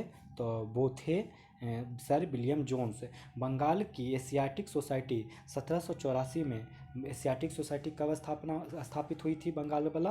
तो 1784 में। उसके प्रवर्तक कौन थे? तो सर विलियम जोन्स। भारत की संविधान सभा किसके अनुसार गठित की गई? भारत के संविधान सभा किसके द्वारा अनुसार गठित की गई? तो वो गठित की गई कैबिनेट मिशन योजना के तहत। भारत की संविधान सभा किसके अनुसार गठित की गई? तो कैबिनेट मिशन योजना। प्रथम भारतीय नोबेल पुरस्कार विजेता थे, वो कौन थे? तो प्रथम नोबेल पुरस्कार विजेता रविंद्रनाथ टैगोर थे। प्रथम भारतीय नोबेल पुरस्कार विजेता रविंद्रनाथ टैगोर थे। हमारा राष्ट्रीय गीत वंदे मातरम कहाँ से संकलित है? आनंद मठ से। हमारा राष्ट्रीय गीत वंदे मातरम कहाँ से संकलित है? तो आनंद मठ से। भारत का राष्ट्रीय पंचांग किस संवत पर आधारित है? तो शक संवत पर। भारत का राष्ट्रीय पंचांग किस संवत पर आधारित है? तो शक संवत। दिल्ली में केंद्रीय सचिवालय के उत्तर और दक्षिण खंडों का वास्तुविद कौन था? तो वो था एडवर्ड लुटियंस। दिल्ली में केंद्रीय सचिवालय के उत्तरी और दक्षिण खंडों की वास्तुविद कौन था? तो एडवर्ड लुटियंस। निम्नलिखित में से कौन सी कृति रविंद्रनाथ टैगोर की नहीं है? तो वो है कपाल कुंडला। निम्नलिखित में से कौन सी कृति रविंद्रनाथ टैगोर की नहीं है? तो कपाल कुंडला। भारत की शासन व्यवस्था में पहली बार प्रतिनिधि एवं लोकप्रिय तत्व को समाविष्ट करने का प्रयास किस माध्यम से किया गया था? तो ये किया गया था 1892 का भारतीय परिषद अधिनियम। भारत की शासन व्यवस्था में पहली बार प्रतिनिधि एवं लोकप्रिय तत्व को समाविष्ट करने का प्रयास किस माध्यम से किया गया था? तो 1892 का भारतीय परिषद अधिनियम। किस गवर्नर के कार्यकाल के दौरान 1921 में कलकत्ता में विक्टोरिया मेमोरियल हॉल का निर्माण कार्य पूरा हुआ? तो वो पूरा हुआ रीडिंग के काल में। किस गवर्नर के कार्यकाल के दौरान 1921 ईस्वी में कलकत्ता में विक्टोरिया मेमोरियल हॉल का निर्माण कार्य पूरा हुआ? तो रीडिंग। नई दिल्ली शहर के रूपांकन में कौन शामिल था? तो वो शामिल था एडवर्ड लुटियंस एवं एडवर्ड बेकर। नई दिल्ली शहर के रूपांकन में कौन शामिल था? तो एडवर्ड लुटियंस एवं एडवर्ड बेकर। किसने 1898 ईस्वी में बनारस में सेंट्रल हिंदू कॉलेज स्थापित किया था, जो बाद में बनारस हिंदू विश्वविद्यालय का केंद्र बन गया? तो वो एनी बेसेंट था। किसने 1898 ईस्वी में बनारस में सेंट्रल हिंदू कॉलेज स्थापित किया था, जो बाद में बनारस हिंदू विश्वविद्यालय का केंद्र बन गया? Annie Besant. भारत के राष्ट्रीय ध्वज का डिजाइन किसने तैयार किया था? तो ये तैयार किया था मैडम भीखाजी कामा ने। भारत के राष्ट्रीय ध्वज का डिजाइन किसने तैयार किया था? तो मैडम भीखाजी कामा ने। देवदास उपन्यास के रचनाकार कौन हैं? तो शरत चंद्र चट्टोपाध्याय देवदास उपन्यास के रचनाकार हैं। शरत चंद्र चट्टोपाध्याय। चित्रा उपन्यास किसके द्वारा लिखा गया है? चित्रा उपन्यास रविंद्रनाथ टैगोर द्वारा लिखा गया है। चित्रा उपन्यास किसके द्वारा लिखा गया है? तो रविंद्रनाथ टैगोर के द्वारा। प्रेम पचीसी के रचनाकार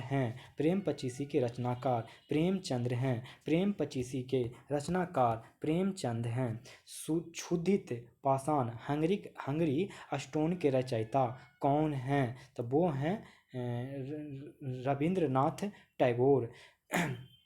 क्षुधित पाषाण हंगरी स्टोन के रचयिता कौन हैं? रविंद्रनाथ टैगोर। विश्व इतिहास की झलक ग्लिम्पस ऑफ वर्ल्ड हिस्ट्री के रचयिता कौन हैं? तो वो हैं जवाहरलाल नेहरू। विश्व इतिहास की झलक ग्लिम्पस ऑफ वर्ल्ड हिस्ट्री के रचयिता कौन हैं? जवाहरलाल नेहरू। 27 दिसंबर 1911 में पहली बार जन गण मन कहाँ पर गाई गई? तो कोलकाता। 27 दिसंबर 1911 में पहली बार जन गण मन कहाँ पर गाई गई? तो कोलकाता। भारत में पहला समाचार पत्र किसने शुरू किया? तो वो किया जेम्स हिक्की ने। भारत में पहला समाचार पत्र किसने शुरू किया था? तो जेम्स हिक्की ने। द व्हील्स ऑफ हिस्ट्री नामक पुस्तक के लेखक कौन थे? तो Ram Manohar Lohia. The wheels of history नामक पुस्तक के लेखक कौन थे? तो राम मनोहर लोहिया। पोस्ट ऑफिस के लेखक कौन हैं? इसका आंसर देख लीजिए, रविंद्रनाथ टैगोर। पोस्ट ऑफिस के लेखक कौन हैं? रविंद्रनाथ टैगोर। निम्न में से किसे इस्पात का चौखट की संज्ञा दी गई है? तो ये संज्ञा भारतीय नागरिक सेवा को दी गई है। निम्न में किसे इस्पात का चौखटा स्टील फ्रेम की संज्ञा दी गई है? तो भारतीय नागरिक सेवा ICS इंडियन सिविल सर्विस। निम्न में किसे इस्पात का चौखटा स्टील फ्रेम की संज्ञा दी गई है? तो भारतीय नागरिक सेवा ICS। गोदान किसकी रचना है? तो गोदान रचना है प्रेमचंद की। गोदान किसकी रचना है? प्रेमचंद की। भारत भारती के रचनाकार हैं। भारत भारती के रचनाकार मैथिली शरण गुप्त हैं। भारत भारती के रचनाकार मैथिली शरण गुप्त हैं। सैडलर आयोग का संबंध किससे था? तो वो था शिक्षा से। सैडलर आयोग का संबंध किससे था? तो शिक्षा से था। ब्रिटिश ने भारत में प्रांतीय स्वायत्तता कब से लागू कर दिया था? तो भारत सरकार अधिनियम 1935 से। भारत सरकार अधिनियम 1935 से। ब्रिटिश ने भारत में प्रांतीय स्वायत्तता कब से लागू कर दिया था? तो भारत सरकार अधिनियम 1935 से। खिलाफत आंदोलन का आरंभ किया था। खिलाफत आंदोलन का आरंभ अली बंधुओं ने किया था। खिलाफत आंदोलन का आरंभ किया था अली बंधुओं ने। भारत में सिविल सेवाओं का सूत्रपात किसने किया? तो वो किया था लॉर्ड कॉर्नवालिस ने। भारत में सिविल सेवाओं का सूत्रपात किसने किया? तो लॉर्ड कॉर्नवालिस ने। निम्नलिखित कथनों पर विचार करने कह रहा है, तो चलिए अब हम लोग विचार करते हैं। तो आंसर 2 हो जाएगा। राजा जॉर्ज पंचम तथा रानी मैरी ने 1911 ईस्वी में दिल्ली दरबार रखा, ये सही बात है। बाकी इंग्लैंड की रानी 1898 में भारत की महारानी घोषित हुई, ये गलत है। अमृत बाजार पत्रिका की स्थापना की किसने स्थापना की दोस्तों? तो ये की शिशिर कुमार घोष ने। अमृत बाजार पत्रिका की स्थापना की शिशिर कुमार घोष ने। निम्न अखबारों में कौन सा मुख्यतः उदारवादियों की नीतियों का प्रचारक था? तो वो था लीडर। निम्न अखबारों में कौन सा मुख्यतः उदारवादियों की नीति का प्रचारक था? तो लीडर। झंडा गीत किसने लिखा था? तो झंडा गीत लिखा था श्यामलाल गुप्त पार्षद ने। झंडा गीत किसने लिखा था? तो श्यामलाल गुप्त पार्षद ने। नागरिक सेवाओं सिविल सर्विसेज के लिए प्रतियोगी परीक्षा प्रणाली को सिद्धांततः स्वीकार किया गया, तो ये स्वीकार किया गया 1853 में। 1853 में नागरिक सेवाओं सिविल सर्विसेज के लिए प्रतियोगी परीक्षा प्रणाली को सिद्धांततः स्वीकार किया गया 1853 ईस्वी में। किस अधिनियम के तहत लॉर्ड कॉर्नवालिस को अपनी काउंसिल के फैसलों को रद्द करने का अधिकार मिला था? तो वो मिला था 1786 का एक्ट। किस अधिनियम के तहत लॉर्ड कॉर्नवालिस को अपनी काउंसिल के फैसलों को रद्द करने का अधिकार मिला था? 1786 का एक्ट। उपन्यास दुर्गेश नंदिनी के लेखक हैं। उपन्यास दुर्गेश नंदिनी के लेखक बंकिम चंद्र चटर्जी हैं।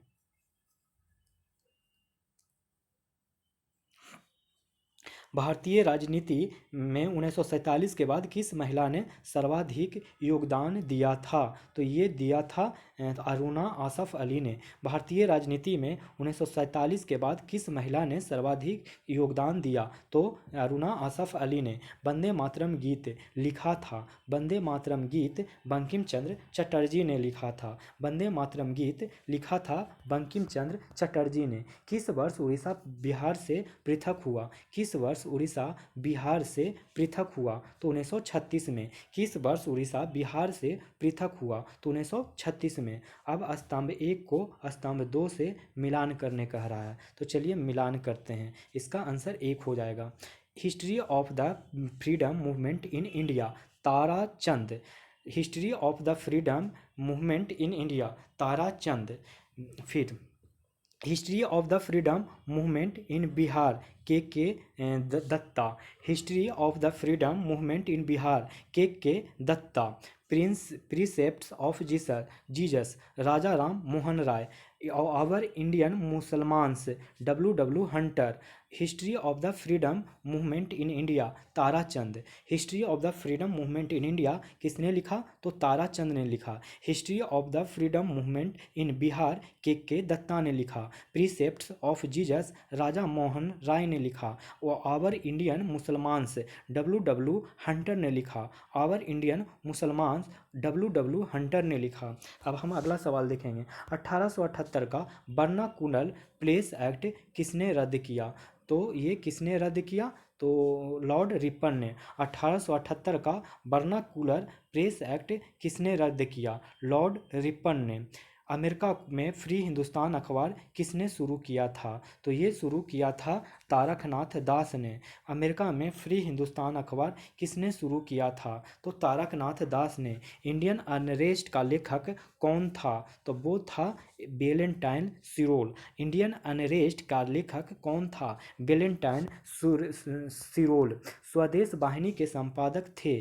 स्वदेश वाहिनी के संपादक के रामकृष्ण पिल्लई थे। स्वदेश वाहिनी के संपादक थे के रामकृष्ण पिल्लई। निम्नलिखित में किस भाषा में द इंडियन ओपिनियन पत्र नहीं छापा जाता था?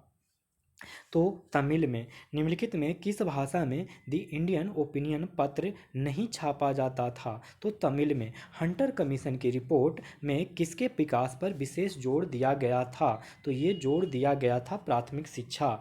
हंटर कमीशन के रिपोर्ट में किसके विकास पर विशेष जोर दिया गया था? प्राथमिक शिक्षा। किस एक्ट के द्वारा भारत के गवर्नर जनरल को अध्यादेश जारी करने की शक्ति प्रदान की गई? तो ये शक्ति प्रदान की गई थी इंडियन काउंसिल एक्ट 1861। किस एक्ट के द्वारा भारत के गवर्नर जनरल को अध्यादेश ऑर्डिनेंस जारी करने की शक्ति प्रदान की गई? तो इंडियन काउंसिल एक्ट 1861। निम्न में से किसने सर्वप्रथम प्रेस सेंसरशिप लागू की थी? तो ये लागू की थी बेलेजली ने। निम्न में से किसने सर्वप्रथम प्रेस सेंसरशिप लागू की थी? तो बेलेजली ने। निम्नलिखित में सबसे बाद में क्या हुआ? तो सबसे बाद में जो हुआ बंगाल का विभाजन। निम्नलिखित में से सबसे बाद में क्या हुआ? तो बंगाल का विभाजन। अब देखिए फिर से सूची 1 को सूची 2 से मिलाने कह रहा है। समाचार पत्र है, इधर संपादक है। तो 52 नंबर का बताइए आंसर क्या सही होगा? तो डी होगा।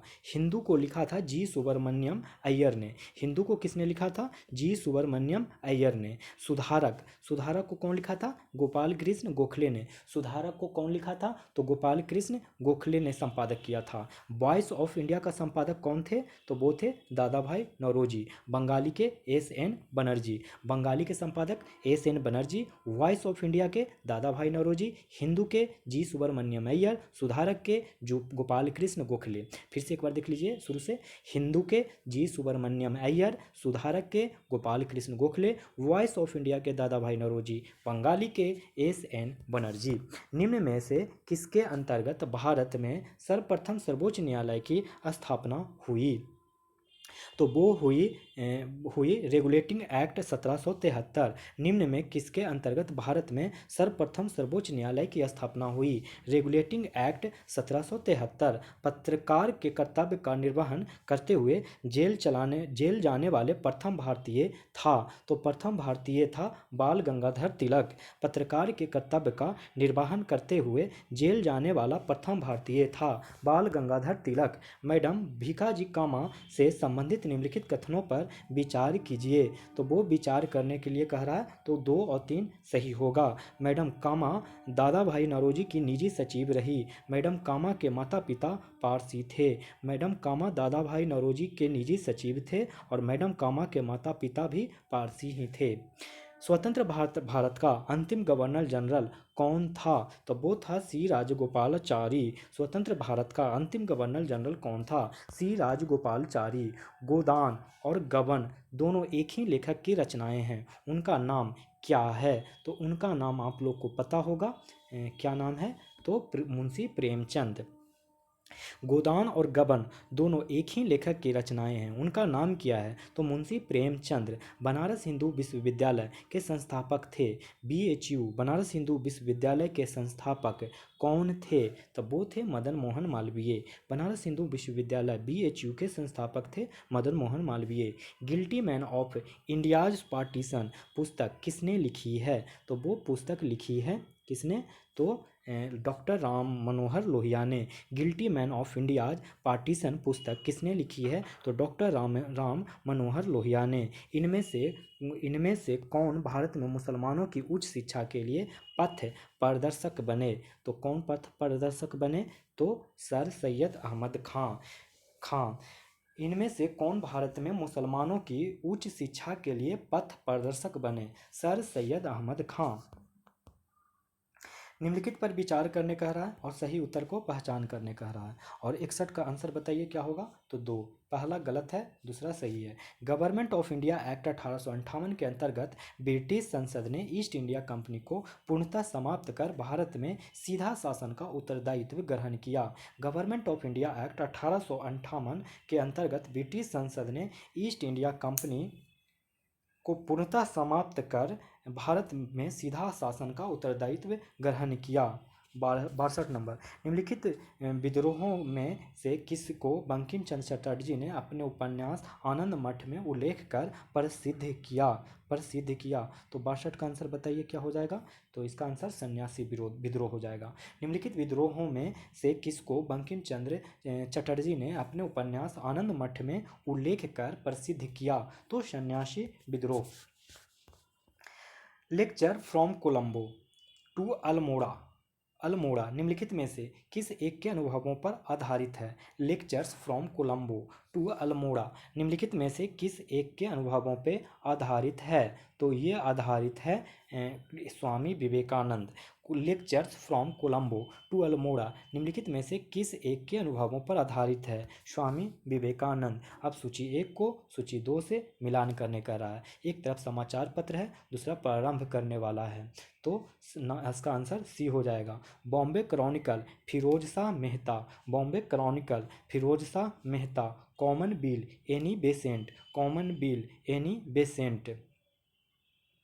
लीडर क्या है? मदन मोहन मालवीय। लीडर का कौन? मदन मोहन मालवीय। सर्चलाइट का कौन? सच्चिदानंद सिन्हा। सर्चलाइट का कौन? सच्चिदानंद सिन्हा।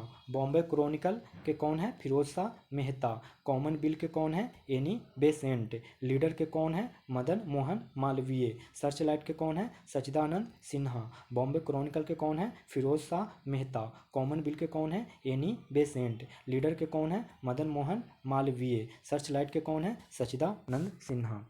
अब 65 का आंसर देखिए। 65 में कह रहा है कि सुमिलित नहीं है, इसमें से कोई एक है जो कि सुमिलित नहीं है, उसको पहचान करने का रहा। तो राजा राव तेलुगु के सुमिलित नहीं है। बाकी गोविंद त्रयंबक देश पांडे मराठी सही है। सुब्रमण्यम भारती तमिल के हैं।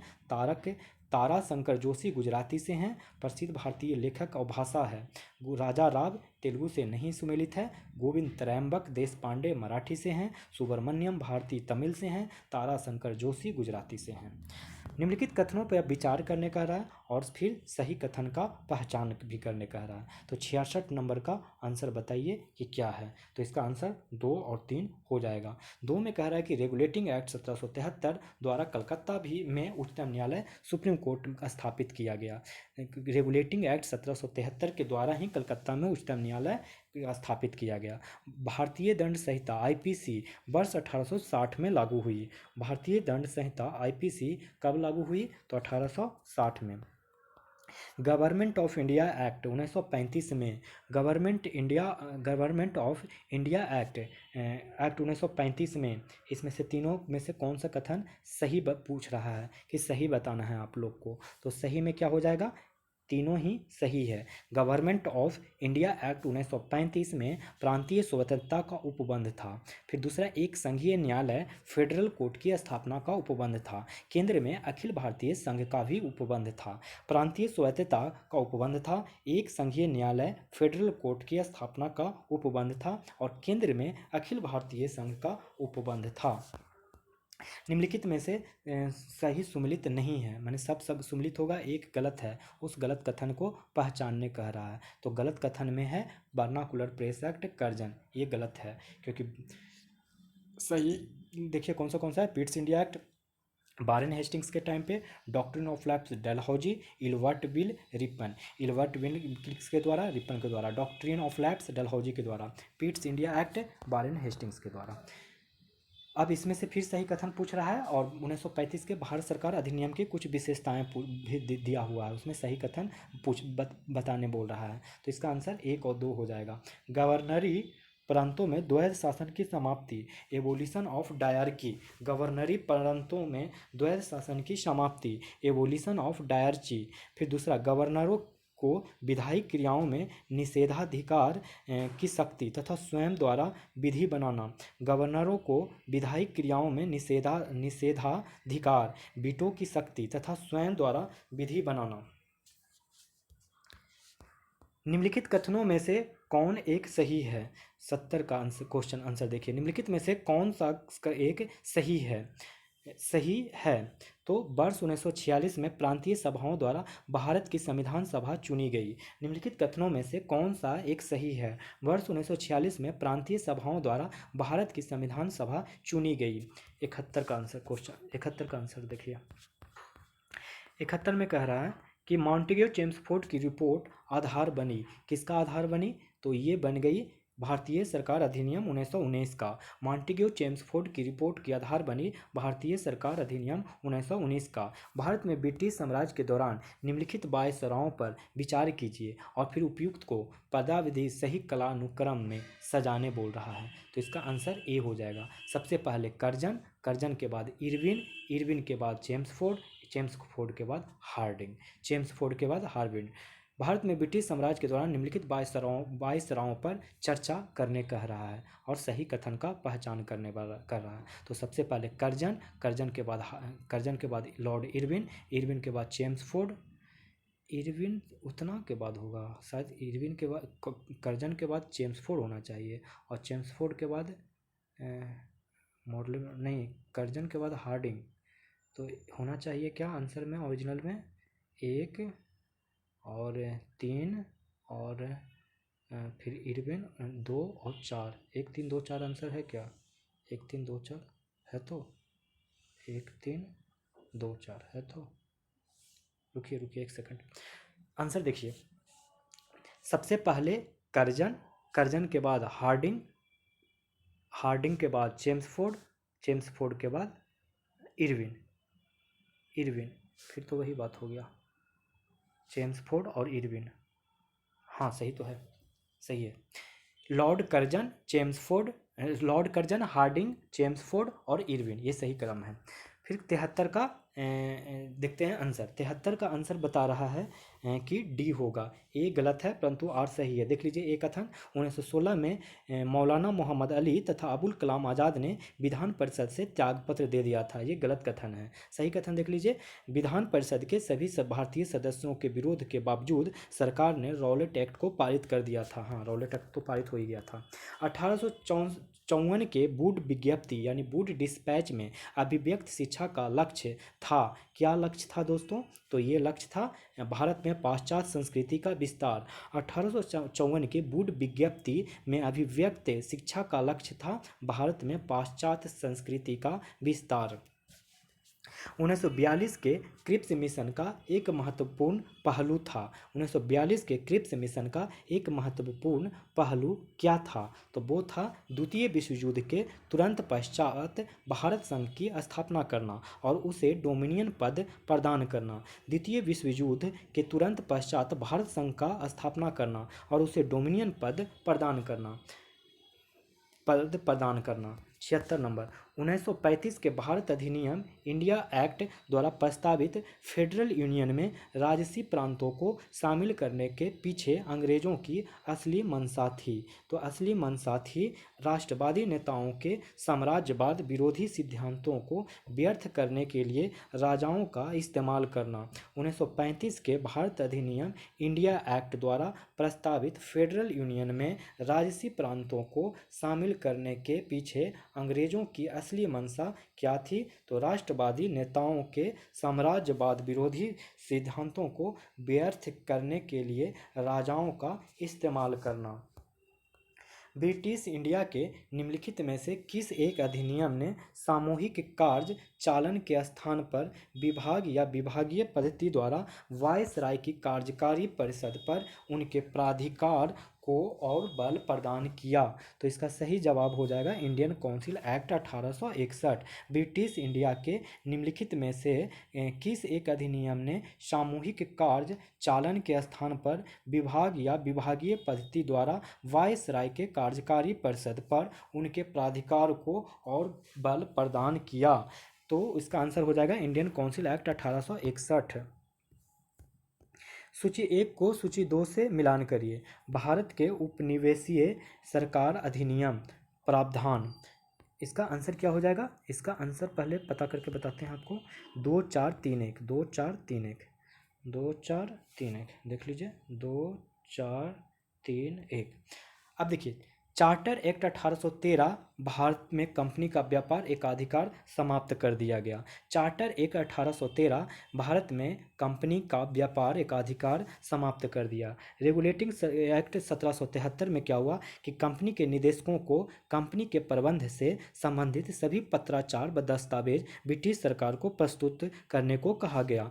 एक्ट ऑफ 1858 क्या था? तो शासन का अधिकार ईस्ट इंडिया कंपनी से ब्रिटिश क्राउन को हस्तांतरित कर दिया। ईस्ट इंडिया एक्ट 1784 भारत में ईस्ट इंडिया कंपनी के कार्यों को पूरी तरह विनियमित करने के लिए ब्रिटेन में बोर्ड ऑफ कंट्रोल स्थापित करना। अब देखते हैं 79, भारत के विभाजन को टालने का अंतिम अवसर समाप्त हो गया था। कब हो गया था अंतिम अवसर समाप्त? तो कैबिनेट मिशन के अस्वीकार करने के साथ ही भारत के विभाजन को टालने का अंतिम अवसर समाप्त हो गया, कैबिनेट मिशन को अस्वीकार करने के साथ ही। अब फिर से सूची 1 को सूची 2 से मिलान करने कह रहा है, तो बताना है आप लोग को 80 का आंसर। 80 का आंसर जो होगा वो होगा सी, मैकडोनाल्ड मिलेगा कॉमनवेल्थ अवार्ड से, लिन लिथगो मिलेगा अगस्त प्रस्ताव से, डलहौजी मिलेगा डॉक्ट्रिन ऑफ लैप्स से, चेम्सफोर्ड मिलेगा डायआर्की से। फिर से देख लीजिए, मैकडोनाल्ड किससे मिलेगा? तो कॉमनवेल्थ अवार्ड से, लिन लिथगो किससे मिलेगा? अगस्त प्रस्ताव से, डलहौजी किससे मिलेगा? डॉक्ट्रिन ऑफ लैप्स से, चेम्सफोर्ड किससे मिलेगा? तो डायआर्की से, डायआर्की से। भारतीय राष्ट्रीय कांग्रेस के बारे में निम्नलिखित कथनों पर विचार कीजिए। निम्नलिखित कथनों पर विचार करेंगे तो इसका आंसर मिलेगा आपको 2 और 4, क्योंकि सही कथन पहचानने कर रहा है। तो CR दास ने जब कांग्रेस अध्यक्ष के रूप में कार्य किया तो वे जेल में थे। CR दास जब कांग्रेस अध्यक्ष के रूप में कार्य किया तो वे जेल में थे। चौथा, अल्फ्रेड वेब 1894 में कांग्रेस के अध्यक्ष थे। अल्फ्रेड वेब 1894 में क्या थे? तो कांग्रेस के अध्यक्ष थे। 1935 के भारत सरकार अधिनियम में की कौन सी एक विशेषता नहीं थी? तो कौन सी विशेषता नहीं थी? तो केंद्र में के साथ ही राज्यों में द्वैध शासन, ये वाला विशेषता नहीं थी।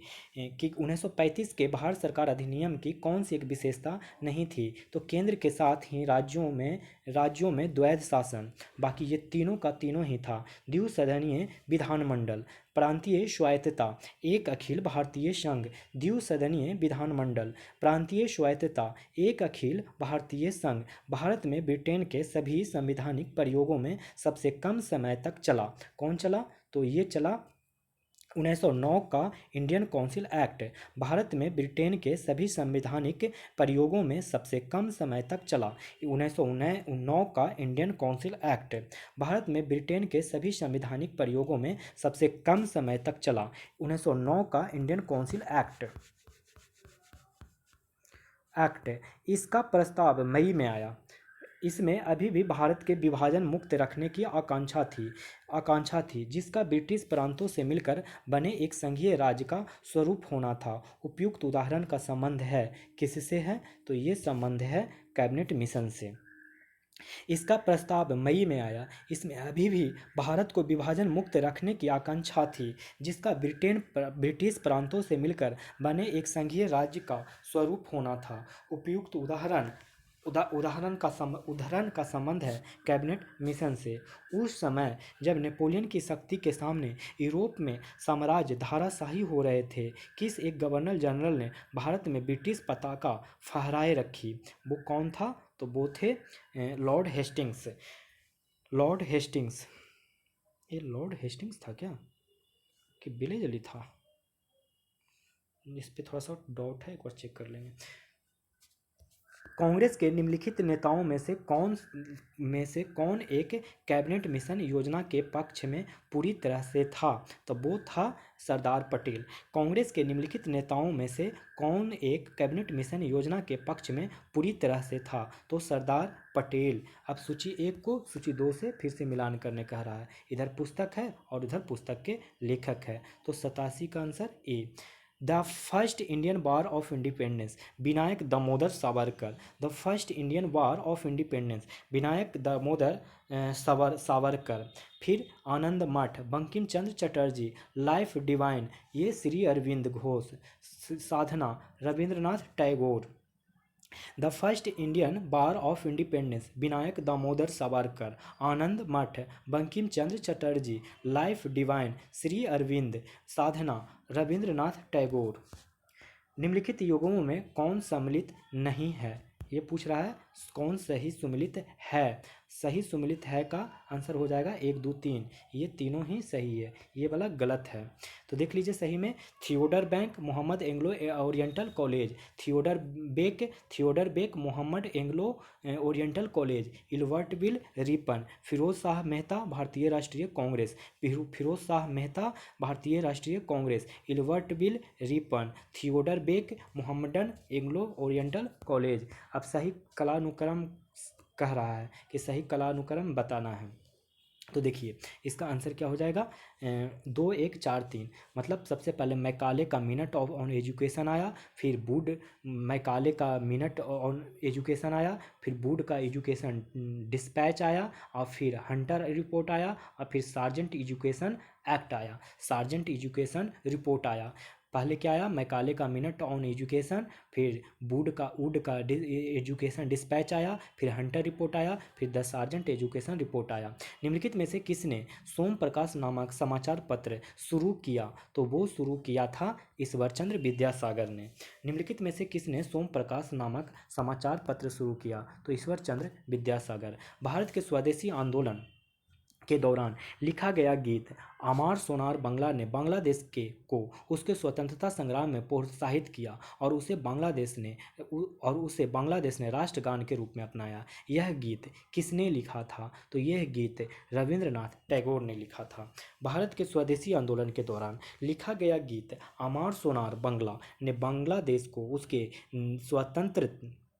स्वतंत्रता संग्राम में प्रोत्साहित किया, और उसे बांग्लादेश ने राष्ट्रगान के रूप में अपनाया। यह गीत किसने लिखा था, तो रविंद्रनाथ टैगोर ने। लॉर्ड मैकाले लॉर्ड मैकाले संबंधित है अंग्रेजी शिक्षा से। लॉर्ड मैकाले संबंधित है अंग्रेजी शिक्षा से। निम्नलिखित में से किसने सुबह आज़ादी नामक कविता लिखी है, तो ये लिखी है फैज़ अहमद फैज़ ने। निम्नलिखित में से किसने सुबह आज़ादी नामक कविता लिखी, तो फैज़ अहमद फैज़ ने।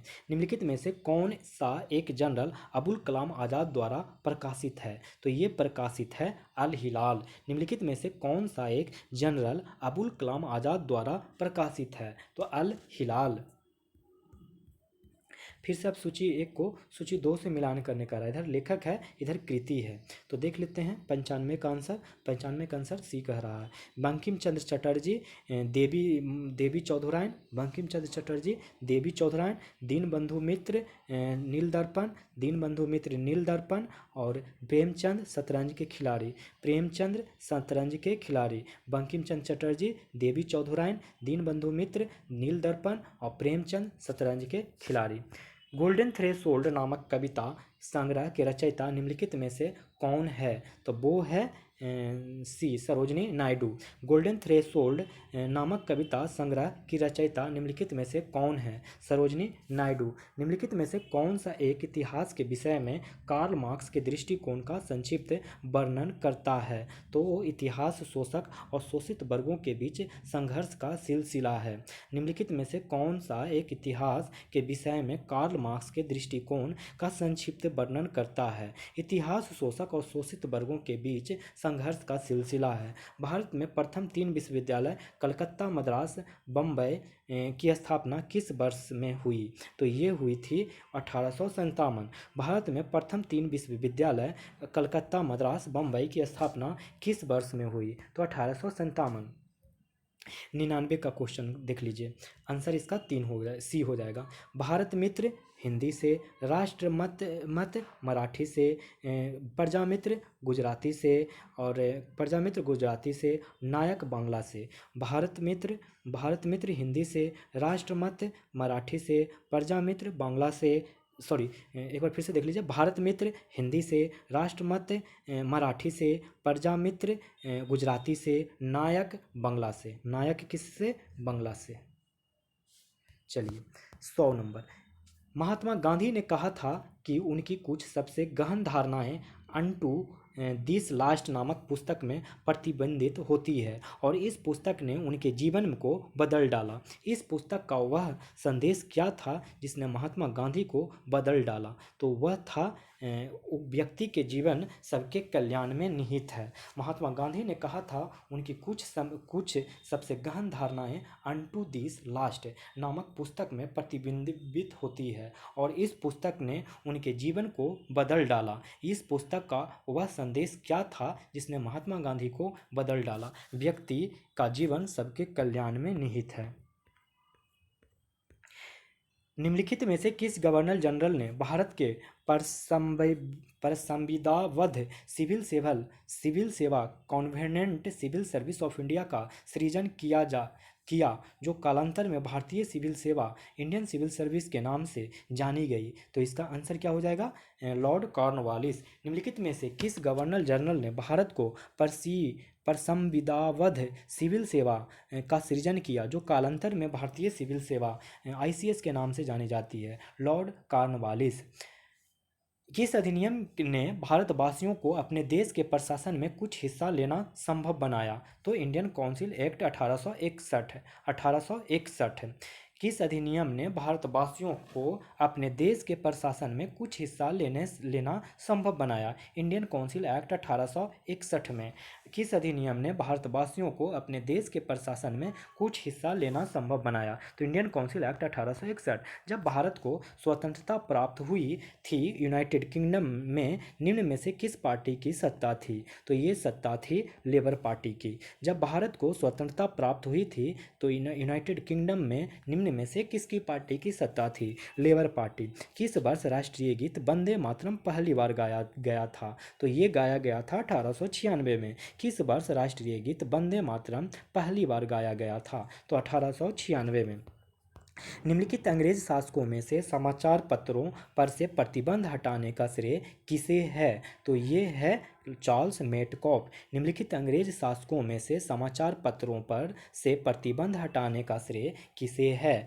तो चार्ल्स मेटकॉफ। बम्बई, मद्रास और कलकत्ता में उच्च न्यायालयों की स्थापना कब हुई थी? तो ये हुई थी 1861 में। बम्बई, मद्रास और कलकत्ता में उच्च न्यायालयों की स्थापना कब हुई थी? 1861 में। इल्बर्ट बिल विवाद किससे संबंधित था? तो ये संबंधित था यूरोप के लोगों के मामलों की सुनवाई करने के लिए भारतीय न्यायाधीशों पर लगाई गई अयोग्यता को हटाया जाना।